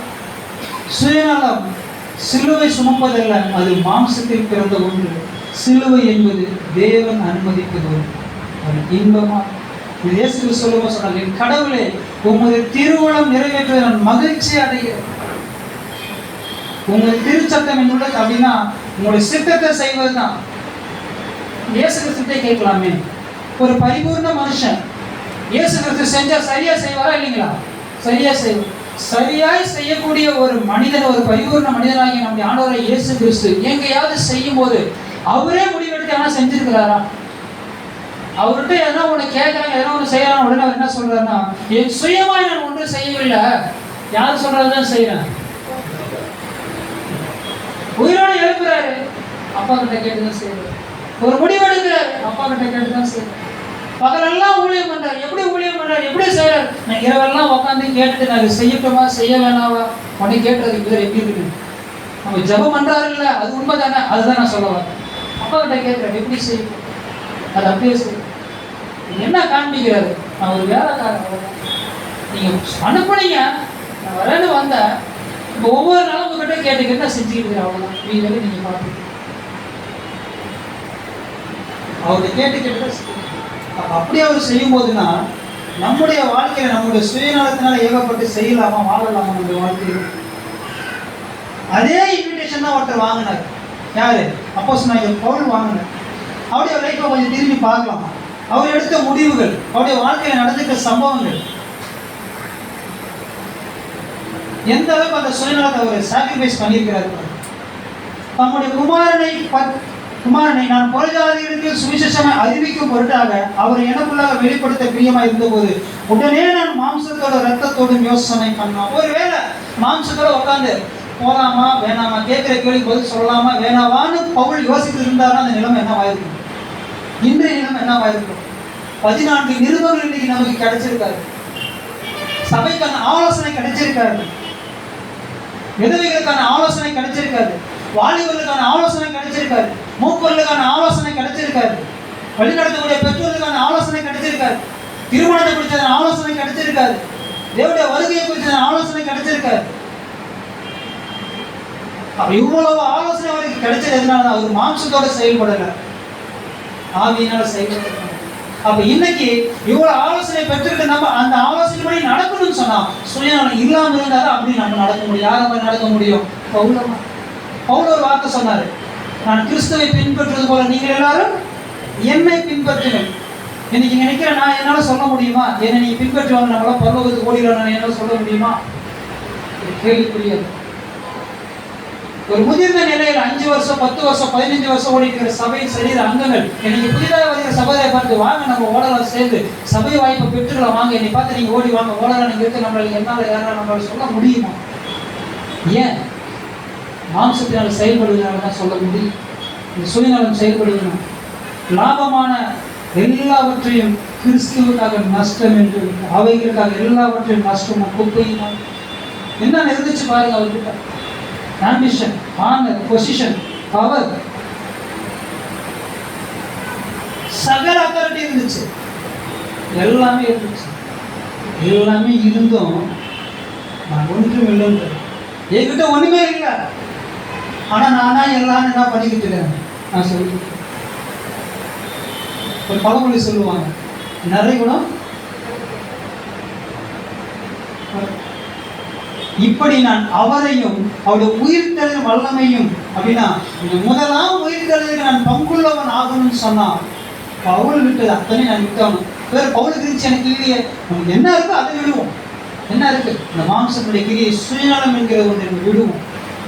அவன் தனக்கானவைகளை அல்ல பிறனுக்கானவைகளையே நோக்குவான். இந்த ஒரு சுயநலத்தை எதுக்கு ஒப்பிட்டு சொல்றாங்க அப்படின்னு நம்ம பார்த்தோம் அப்படின்னா, எரிகோ கோட்டை இஸ்ரவேல் ஜனங்க ஒரு காரியத்தை சுதந்திரிக்கணும்னா அவங்களுக்கு தடையா நின்றுட்டு எது இந்த எரிகோ கோட்டை. ஒரே இந்த எரிகோ கோட்டையை சுத்தி வந்தாங்கல்ல, இது உடையனா பரவாயில்ல, சுத்தி தான் வந்துட்டு சுத்தி போயிடலாமே போயிருந்தாங்கன்னா அந்த அவங்க சுதந்திரிக்கக்கூடிய தேசத்தை சுதந்திரிச்சிருக்க முடியுமா? ஓடியெல்லாம் வந்துட்டு சுயநலம் கொஞ்சம் இருக்கதான் செய்யாது. மாம்ச பலவீன தானே, அது அப்பப்போ வந்துட்டு தான் முதல் போகும். அதெல்லாம் பெருசா பார்த்தா யாகுமா சபையில ஓடியெல்லாம் ஓடணும்னா நம்ம எதற்காக ஓடிக்கொண்டிருக்கிறோம் அதை லட்சத்தை அடைய முடியுமா? எப்ப இந்த எரிகோ கோட்டை விழுந்துச்சோ, அது எப்ப நொறுக்குனாங்களோ அப்பதான் அது முழுமையா சுதந்திரிக்க முடியும். இன்னைக்கு மற்றொரு முன்மாதிரியாக இருக்கிற நாம் நம்மளுக்குள்ள அந்த கேரக்டர் அந்த ராட்சதம் இருக்கவே கூடும். மற்றொரு பிரசங்கம் பண்ணுகிற நான் தான் ஆகாதமாய் போகாதபடி என் சரீரத்தை அதான் என் சுயநலத்தை நான் ஒடுக்குகிறேன். அப்பப்ப கலத்துக்கிற அந்த ராட்சதை நான் ஒடுக்குறேன். ஏன் அந்த மாம்சம் மகா கேடு உள்ளது. அது எப்படி வரும்னே தெரியாது, யாரும் அறிய முடியாது. அப்படி அப்படி இருதயத்துக்குள்ள இருக்கிற அந்த துர்குணம் பொல்லாப்பு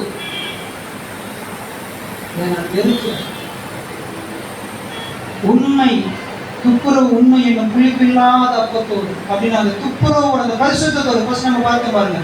அன்பில் பரிசுத்தம் உள்ளவர்கள் குற்றம் இல்லாதவர்களாக இருப்பதற்கு இந்த ரெண்டு காரியம் அது அப்போ ஒரு வசனமா சொல்றாங்க, கிறிஸ்துவனை கூட சிலுவையில் அறையப்பட்டேன் ஆயினும் கிடைத்தது இனி நான் அல்ல. இனி நான் அல்லன்னு எதை சொல்றாரு? இந்த பழைய மனுஷன் இனி நான் அல்ல, கிறிஸ்துவே எனக்கு கிடைத்தது. ஒரு சம்பவத்துக்குள்ள நம்ம கடந்து போகலாம். தெரியுது என்னன்னு பார்த்து நமக்கு தெரிஞ்சிடும். சவுல் தாவீது கேள்வி கேட்கலாம். எப்படி சவுல் தாவீது கிட்ட கேட்டு சவுல் கிட்ட கேட்கலாம். அப்ப நம்ம ஈஸி அண்டர்ஸ்டாண்டிங் பண்ணுற வசனம். தாவீது தன் வாழ்க்கையில தேவனோடு நெருங்கி சேருவதற்கு அவருடைய வளர்ச்சிக்கு முடிவு எடுத்தாரா ஸ்டெப் எடுத்தாருன்னு நம்ம என்ன சொல்லலாம்? என்னென்ன எடுத்தாரு? தாவீது அவருடைய தனிப்பட்ட தேவனோடு நெருங்குவதற்கு வளர்ச்சிக்கு முடிவு எடுத்தார் இல்லையா? ஒரு சில ஸ்டெப்ஸ் எடுத்தாரு. என்னென்ன ஸ்டெப்ஸ் எடுத்திருக்கிறாரு? உண்மையா இருக்க முயற்சி பண்ணிருக்கிறாரு. அப்புறம் ஜெபம் அதிகமா பண்ணாரு. எதையெல்லாம் பார்த்தாரோ அதையெல்லாம் வச்சு ஆவிக்குரிய பார்வையோட பார்த்தாருங்களா? வானத்தை பார்த்தாரு, அதுல ஒரு காட்சியை காண்றாரு. ஓடு ஆடு மாட பார்க்கிறாரு, மான பார்க்கிறாரு, அதுல ஒன்றை கற்றுக்கொள்கிறார். பல ஸ்டெப் எடுத்தார். இப்ப கேள்வி இப்படி வரும், சவுல் தன்னுடைய வளர்ச்சிக்காக எங்கேயாவது ஸ்டெப் எடுத்திருக்கிறாரா? ஒரு இடத்துல தேவன் கிருபையாய் கொடுத்துட்டார். அந்த பரிசுத்த ஆவியை கூட அவர் இழந்துட்டார். ஏன் அப்படி பார்த்தோம்னா, சுயநலம் உள்ள சகோதர சகோதரிகள் தங்களுக்கு தனிப்பட்ட வளர்ச்சிக்கு எந்த முடிவும் எடுக்க மாட்டாங்க. ஏன் எடுக்க மாட்டாங்கன்னா, அடுத்தவங்க எப்படி கவிழ்க்கணும், எப்படி நான் தலை தூக்கி நிற்கணும், என்னுடைய அதிகாரத்தை எப்படி நிலைநாட்டுவது என்றே யோசித்துக் கொண்டிருப்பாங்களே தவிர அவங்களுடைய வளர்ச்சிக்கு எந்த முடிவும் எடுக்க மாட்டாங்க. ஒருவேளை அவங்க கற்றுக்கொள்வது கூட போதிப்பதற்காக தான் கற்றுக்கொள்வாங்களே தவிர தங்களுடைய வாழ்க்கைக்கு அபியாசப்படுத்துவதற்கு எனக்கு எதையுமே கற்றுக்கொள்ள மாட்டாங்க. அன்புக்குரிய தேவனுடைய சபை ரொம்ப டேஞ்சரான பாயிண்ட். ரொம்ப டேஞ்சரான பாயிண்ட். இங்க போதிக்கிற நானா இருக்கட்டும் யாரா இருக்கட்டும், முதல்ல இது எனக்கு அப்ளை பண்ணணும். என்னுடைய வாழ்க்கையில நான் செயல்முறைப்படுத்தினாரு. நான் கற்றுக்கொண்டு போதிக்கிறது ஒரு டீச்சரா இருந்துட்டு போயிடலாம். அப்படியே கூலிக்கு மாரடிக்கிற கதையா போயிடாது. நான் போயிடுவேன்.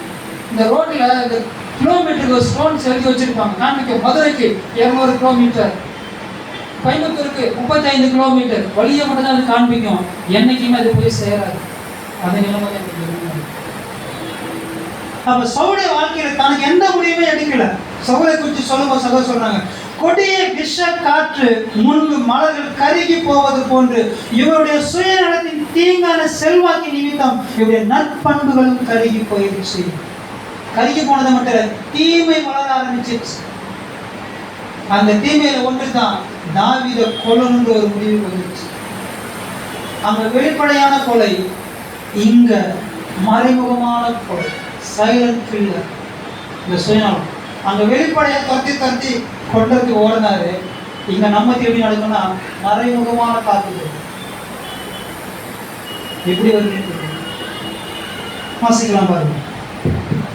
இப்படி கர்த்தரை புறக்கணித்து தங்களுடைய சொந்த பாதைகளில் நடக்க முற்படுபவர்கள் சவுலை போன்று தங்களுடைய சுயநலமான பேராசைகளினால் தவறாய் வழிநடத்தப்படுவார்கள்.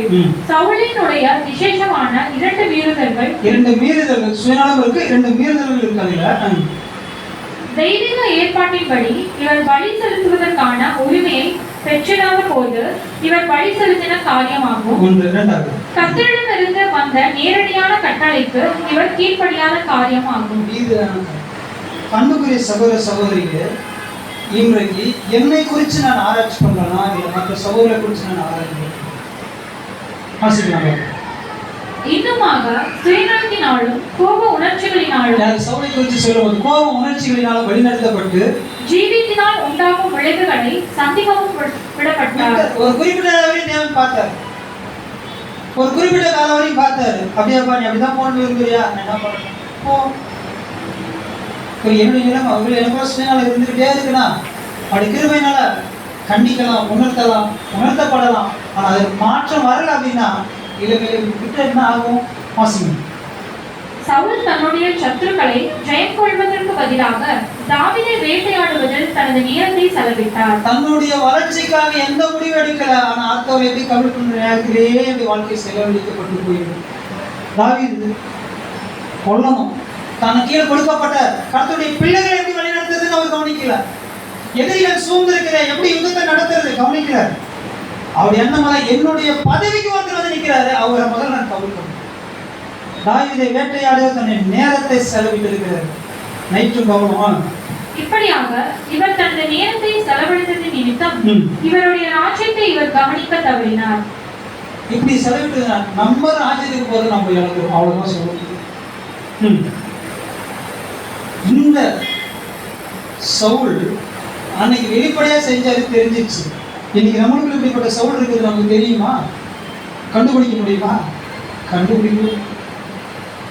ஏன்னா நல்லா கவனிச்சு பாருங்க, இந்த சுயநலம் இருக்கிறவங்க எப்படி இருப்பாங்க, எப்படி எல்லாம் பேசுவாங்க அப்படின்றாங்க. வாசிங்க. ஏசாயா 14:13 நான் வானத்துக்கு ஏறுவேன், தேவனுடைய நட்சத்திரங்களுக்கு மேலாக என் சிங்காசனத்தை உயர்த்துவேன், வடபுறங்களில் உள்ள ஆராதனை கூட்டத்தின் பர்வதத்திலே வீற்றிருப்பேன் என்றும். இந்த பாடங்கள் இவருக்கு அவருக்கு நம்ம மேட்ச் பண்ணிடக்கூடாது. இந்த பாடங்கள் நிறைய சபைகளில் பேசியிருக்கு, எங்க மட்டும் கிடையாது. இந்த சுயநலம் இருக்கிறவங்க எப்படி இருக்கும்? அவங்களோட வார்த்தைகள் எப்படிதான், நான் வானத்துக்கே ஏறுவேன், தேவன் நட்சத்திரங்கள் என் சிங்காசனத்தை தன்னை குறித்து இருக்கு. சகோதரர்கிட்ட நம்ம 7ஆம் தூதர் ரசல் அவர்கிட்ட ஒரு சகோதரர் வந்திருக்காரு. இவருடைய மனப்பான்மை என்ன அப்படின்னா ஒரு 2-3 ரீட்மெண்ட்ஸ் எழுதியிருப்பாரு, அதை யாரும் கன்ஃபியூஸ் பண்ணிக்க வேண்டாம்.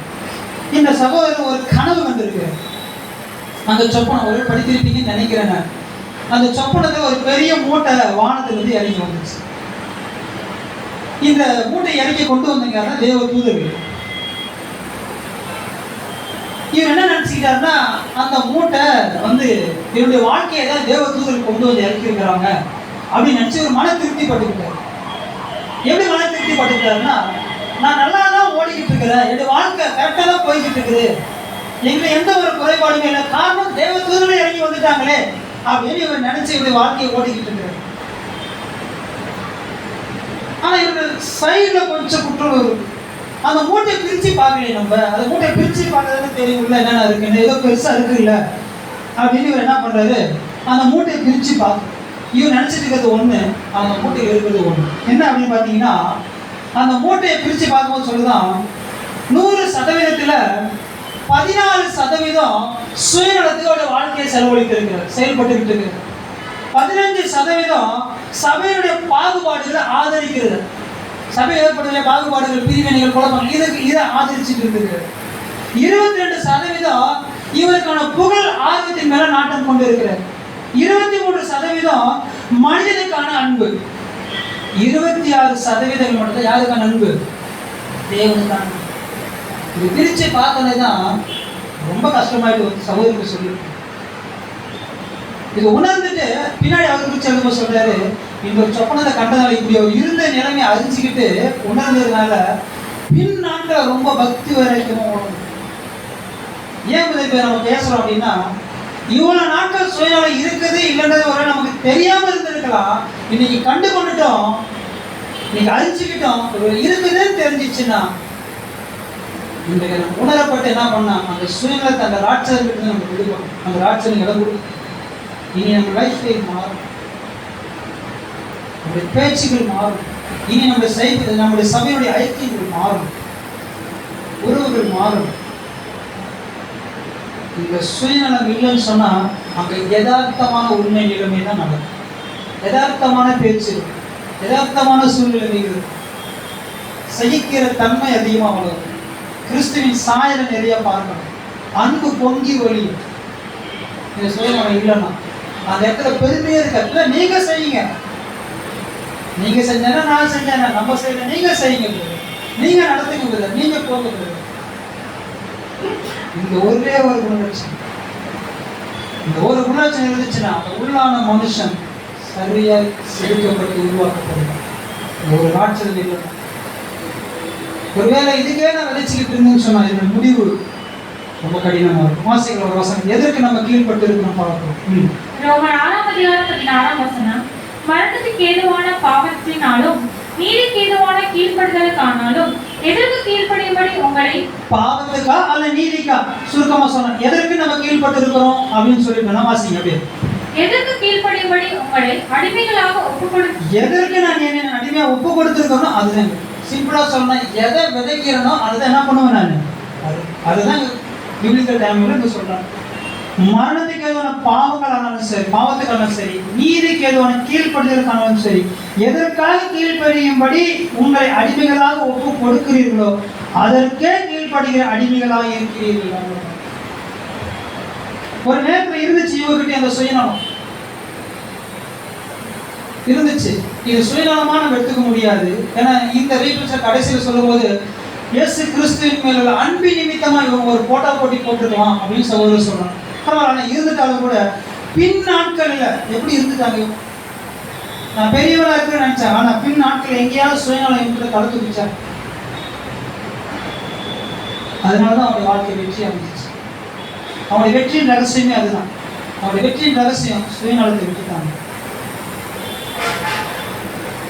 எப்படி எங்கள் சாமக்கியமான எங்களுடைய மாம்சத்தில் கிறிஸ்துடைய ஜீவன் விழுங்கும்படி உயிரோடு இருக்கிற நாங்கள் எப்பொழுதும் கிறிஸ்துவின் நிமித்தமே மரணத்திற்கு ஒப்பு கொடுக்கப்பட்டிருக்கிறோம். சாகுவதற்காக தான் நாங்கள் வந்திருக்கோம். வந்தனால எல்லாவற்றையும் அவங்க விட்டுட்டாங்க. அன்புக்குரிய சகோதர வாசிக்கலாம். நம்ம கண்டனில் ஒரு சில கண்டனில் வாசிக்கலாம். கர்த்தரை முழு மனதுடன் அன்பு கூறாமல் சுயத்தையோ அல்லது வேறு சில விக்கிரங்களையோ தங்களை முதலிடம் வகிக்க செய்கிறவர்கள் எவர்களோ அவர்கள் ஏதோ ஒரு விதத்தில் உலகத்தினாலோ மாம்சத்தாலோ பிசாசாலோ உலக மாம்சம் அதையும் தாண்டி போய் மாம்சத்தாலோ இதனால சுயத்தையும் அங்கே கொண்டு வச்சுட்டு இருந்தான். தெய்வீக வார்த்தைக்கு விரோதமாக கலகத்திற்கு உள்ளாக கவர்ந்தெழுக்கப்படுவார்கள். அவர்களுக்கு தெரியாது. மனதில் சில அசுத்தங்கள் சுயநலமாகும். இது பெருந்தன்மை போன்ற சாக்கு போக்குகளின் கீழ் அடிக்கடி தன்னை மறைத்துக் கொள்கிறது. தன்னை மறைச்சு கொள்ளும். இந்த எக்ஸாம்பிள் சொல்லணும்னா உள்ளவங்களுக்கு சுயநலம் இருக்கும். அது சுயநலத்தை டைரக்டா சொல்ல முடியாது.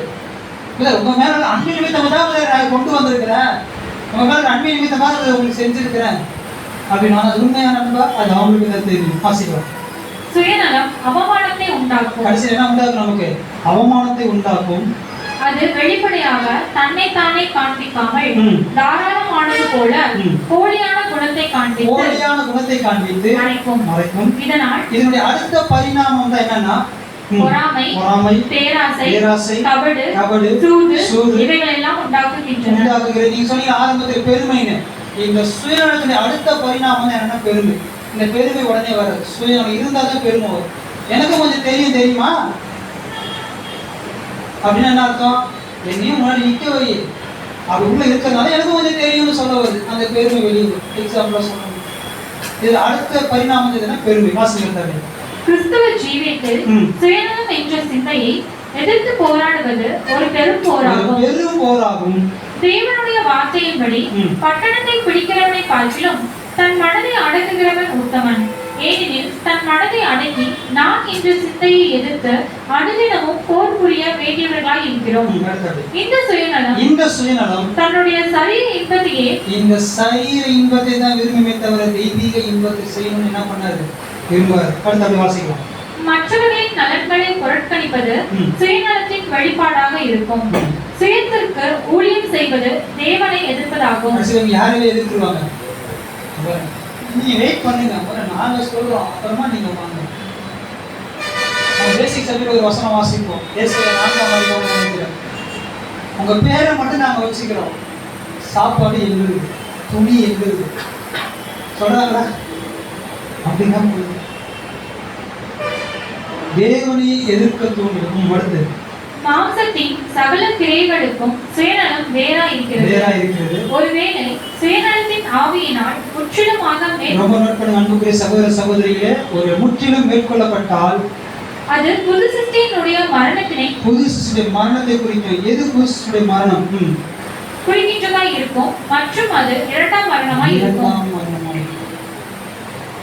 சொல்லுங்க, ஆட்சிதானா இல்லையா? ஆட்சிதானா இல்லையா?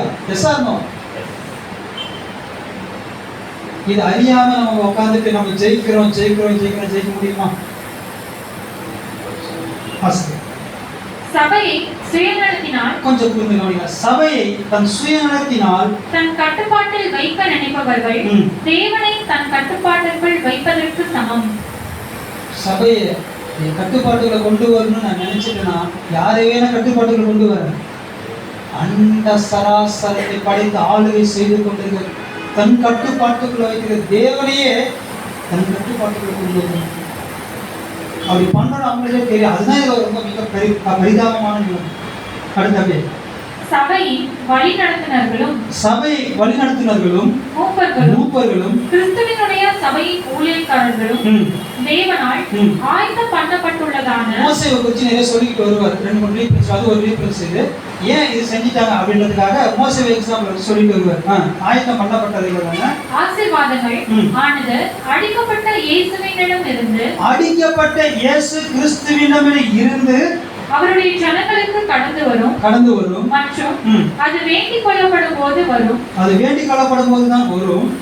கண்மலை அடிப்பதற்கோ கண்மலை அப்படின்னா இயேசு கிறிஸ்துவே நீங்க வேணாம், நீங்க கொஞ்ச நேரம் உட்காருங்க, நாங்க பேசி எல்லாம் முடிச்சதுக்கு அப்புறம் கடைசியில நீங்க உள்ள வாங்க.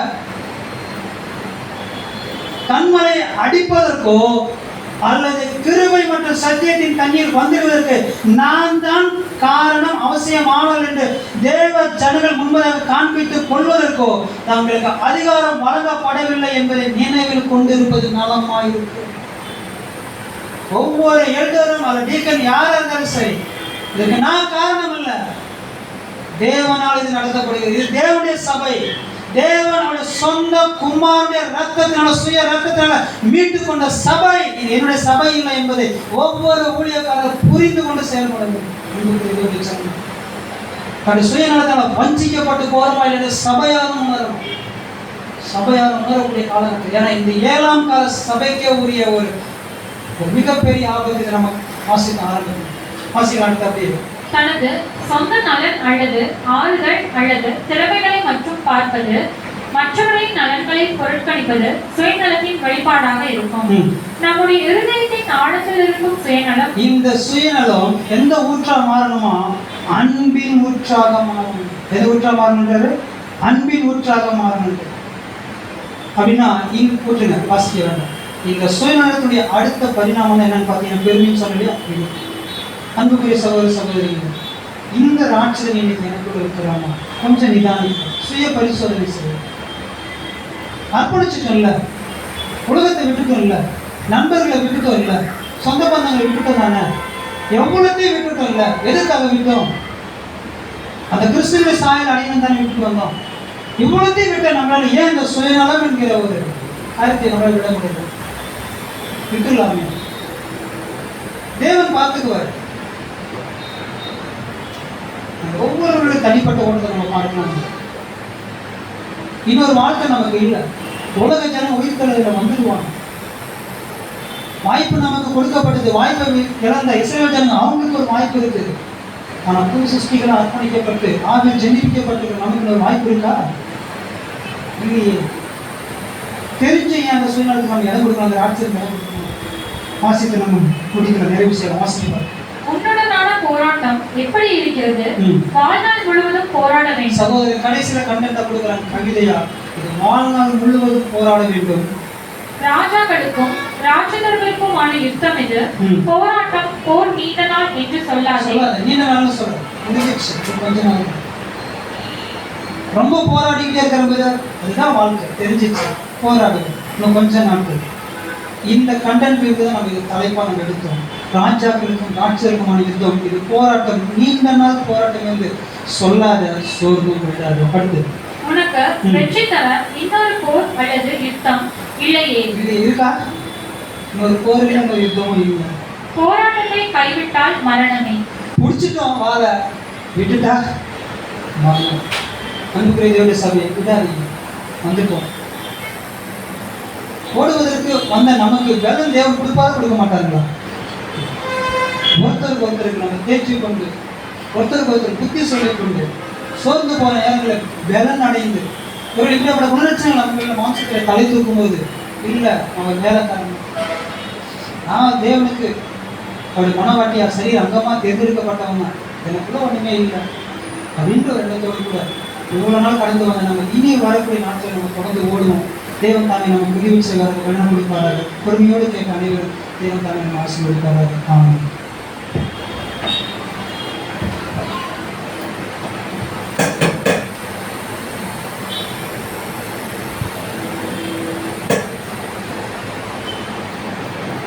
தேவன் இந்த நாட்டின் சகோதரர் மூலமாக யுத்தம் என்ற தலைப்பின் கீழாக தேவன் பாடத்தை வழங்கினார். பிதாவுக்கு தேவனுக்கு ஆண்டவர் இயேசு கிறிஸ்து மூலம் நன்றியை கூறிக்கொண்டு, சத்தியத்தை வழங்கின தாயவர்களுக்கு சபையின் சார்பாக நன்றியை கூறிக்கொண்டு இந்த ஆராதனைக்கு முடிவு பாடல்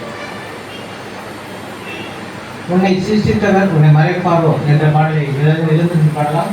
பாடல் முடிவில் சகோதரர் உதயசன் அவர்கள் ஜெபத்தில்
சிந்திய ரத்தம் உனக்காக, ஜீவனை கொடுத்தது உனக்காக, அத்தனையும் அது நமக்காக.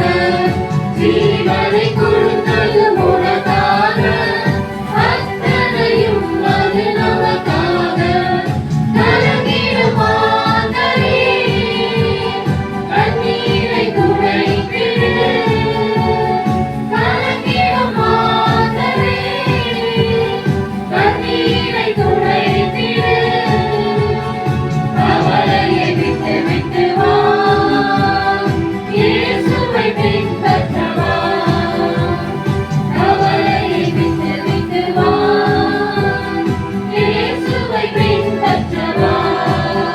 நம்மை சிருஷ்டித்தவர் நம்மை மறப்பதில்லை, நம்மை உண்டாக்கினவர் நம்மை விடுவதில்லை. நம்மை சிருஷ்டித்தவர் நம்மை மறப்பதில்லை, நம்மை உண்டாக்கினவர் நம்மை விடுவதில்லை.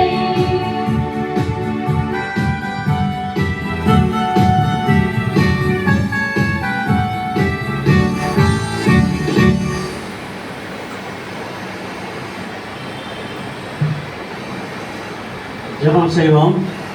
மகா பரிசுத்தமுள்ள எங்கள் வந்தார வீதப்பனை அப்பாவும் ஒருவருக்கே துதியும் கனமும் மகிமையும் எங்கள் ஆண்டவராய் இயேசு கிறிஸ்துவின் இணைய நாமத்தில் ஏறெடுக்கிறோம் தகப்பனே. எங்கள் வாழ்நாளில் ஒரு நாளை கூட்டிக் கொடுத்து இந்த நாளிலும் கூட சகல சகலை நம்மை தாங்கும் நம்மை ஆராதிக்கவும் உண்மை தொழில்களும் ஏற்படுத்த இந்த வேலைக்காய் நன்றி சொல்லுகிறோம் தகப்பனே. இன்றைய நாளிலும் கூட தகப்பனே உடைய தாசனை மறைத்து நீர் வெளிப்படுத்தின வேத சத்தியங்களுக்காய் நன்றி சொல்லுகிறோம் தகப்பனே. நாங்கள் கேட்ட சத்தியங்களை நாங்கள் விதாவாக விடாதபடிக்கு ஜாக்கிரதையுள்ள பிள்ளைகளாக அதை எங்கள் உள்ளத்தில் அதை பதிய வைத்துக் கொண்டு தகப்பனே நாங்கள் எங்களுடைய சுய சித்தத்தை நாங்கள் எப்பொழுதும் நாங்கள் நிறைவேற்றாமல் அது வேறொன்று விடாதபடி ஜாக்கிரதை உள்ள பிள்ளைகளாக எப்பொழுதும் நாங்கள் உமக்கு பிரியமான உமக்கு சுத்தமானதை செய்ய தேவதான எங்களுக்கு தேவையான பலத்தையும் ஞானத்தையும் பரிசுத்தாவின் வல்லமையும் அதிகமாக கொடுக்கிறார்கள். ஒவ்வொரு நாளும் பலப்படுத்தி சிறப்படுத்தி பாதுகாப்பு உடனடியாக இருக்கிறோம் தகப்பனே. இந்த நாள் முழுவதும் உடைய தெய்வீக பிரசனம் ஆலயம் எங்கள் மத்தியிலிருந்து எங்கள் யாருக்கும் உடனடியாக எங்களை தாழ்த்தி உள்ள கணங்களை ஒப்படைக்கிறோம் தகப்பனே. வீட்டுடன் நிச்சயமாய இயேசு கிறிஸ்துவின் நாமத்திற்கு என்று கொண்டாடுகிறோம் எங்கள் ஜீவனோட நல்ல பிதாவே.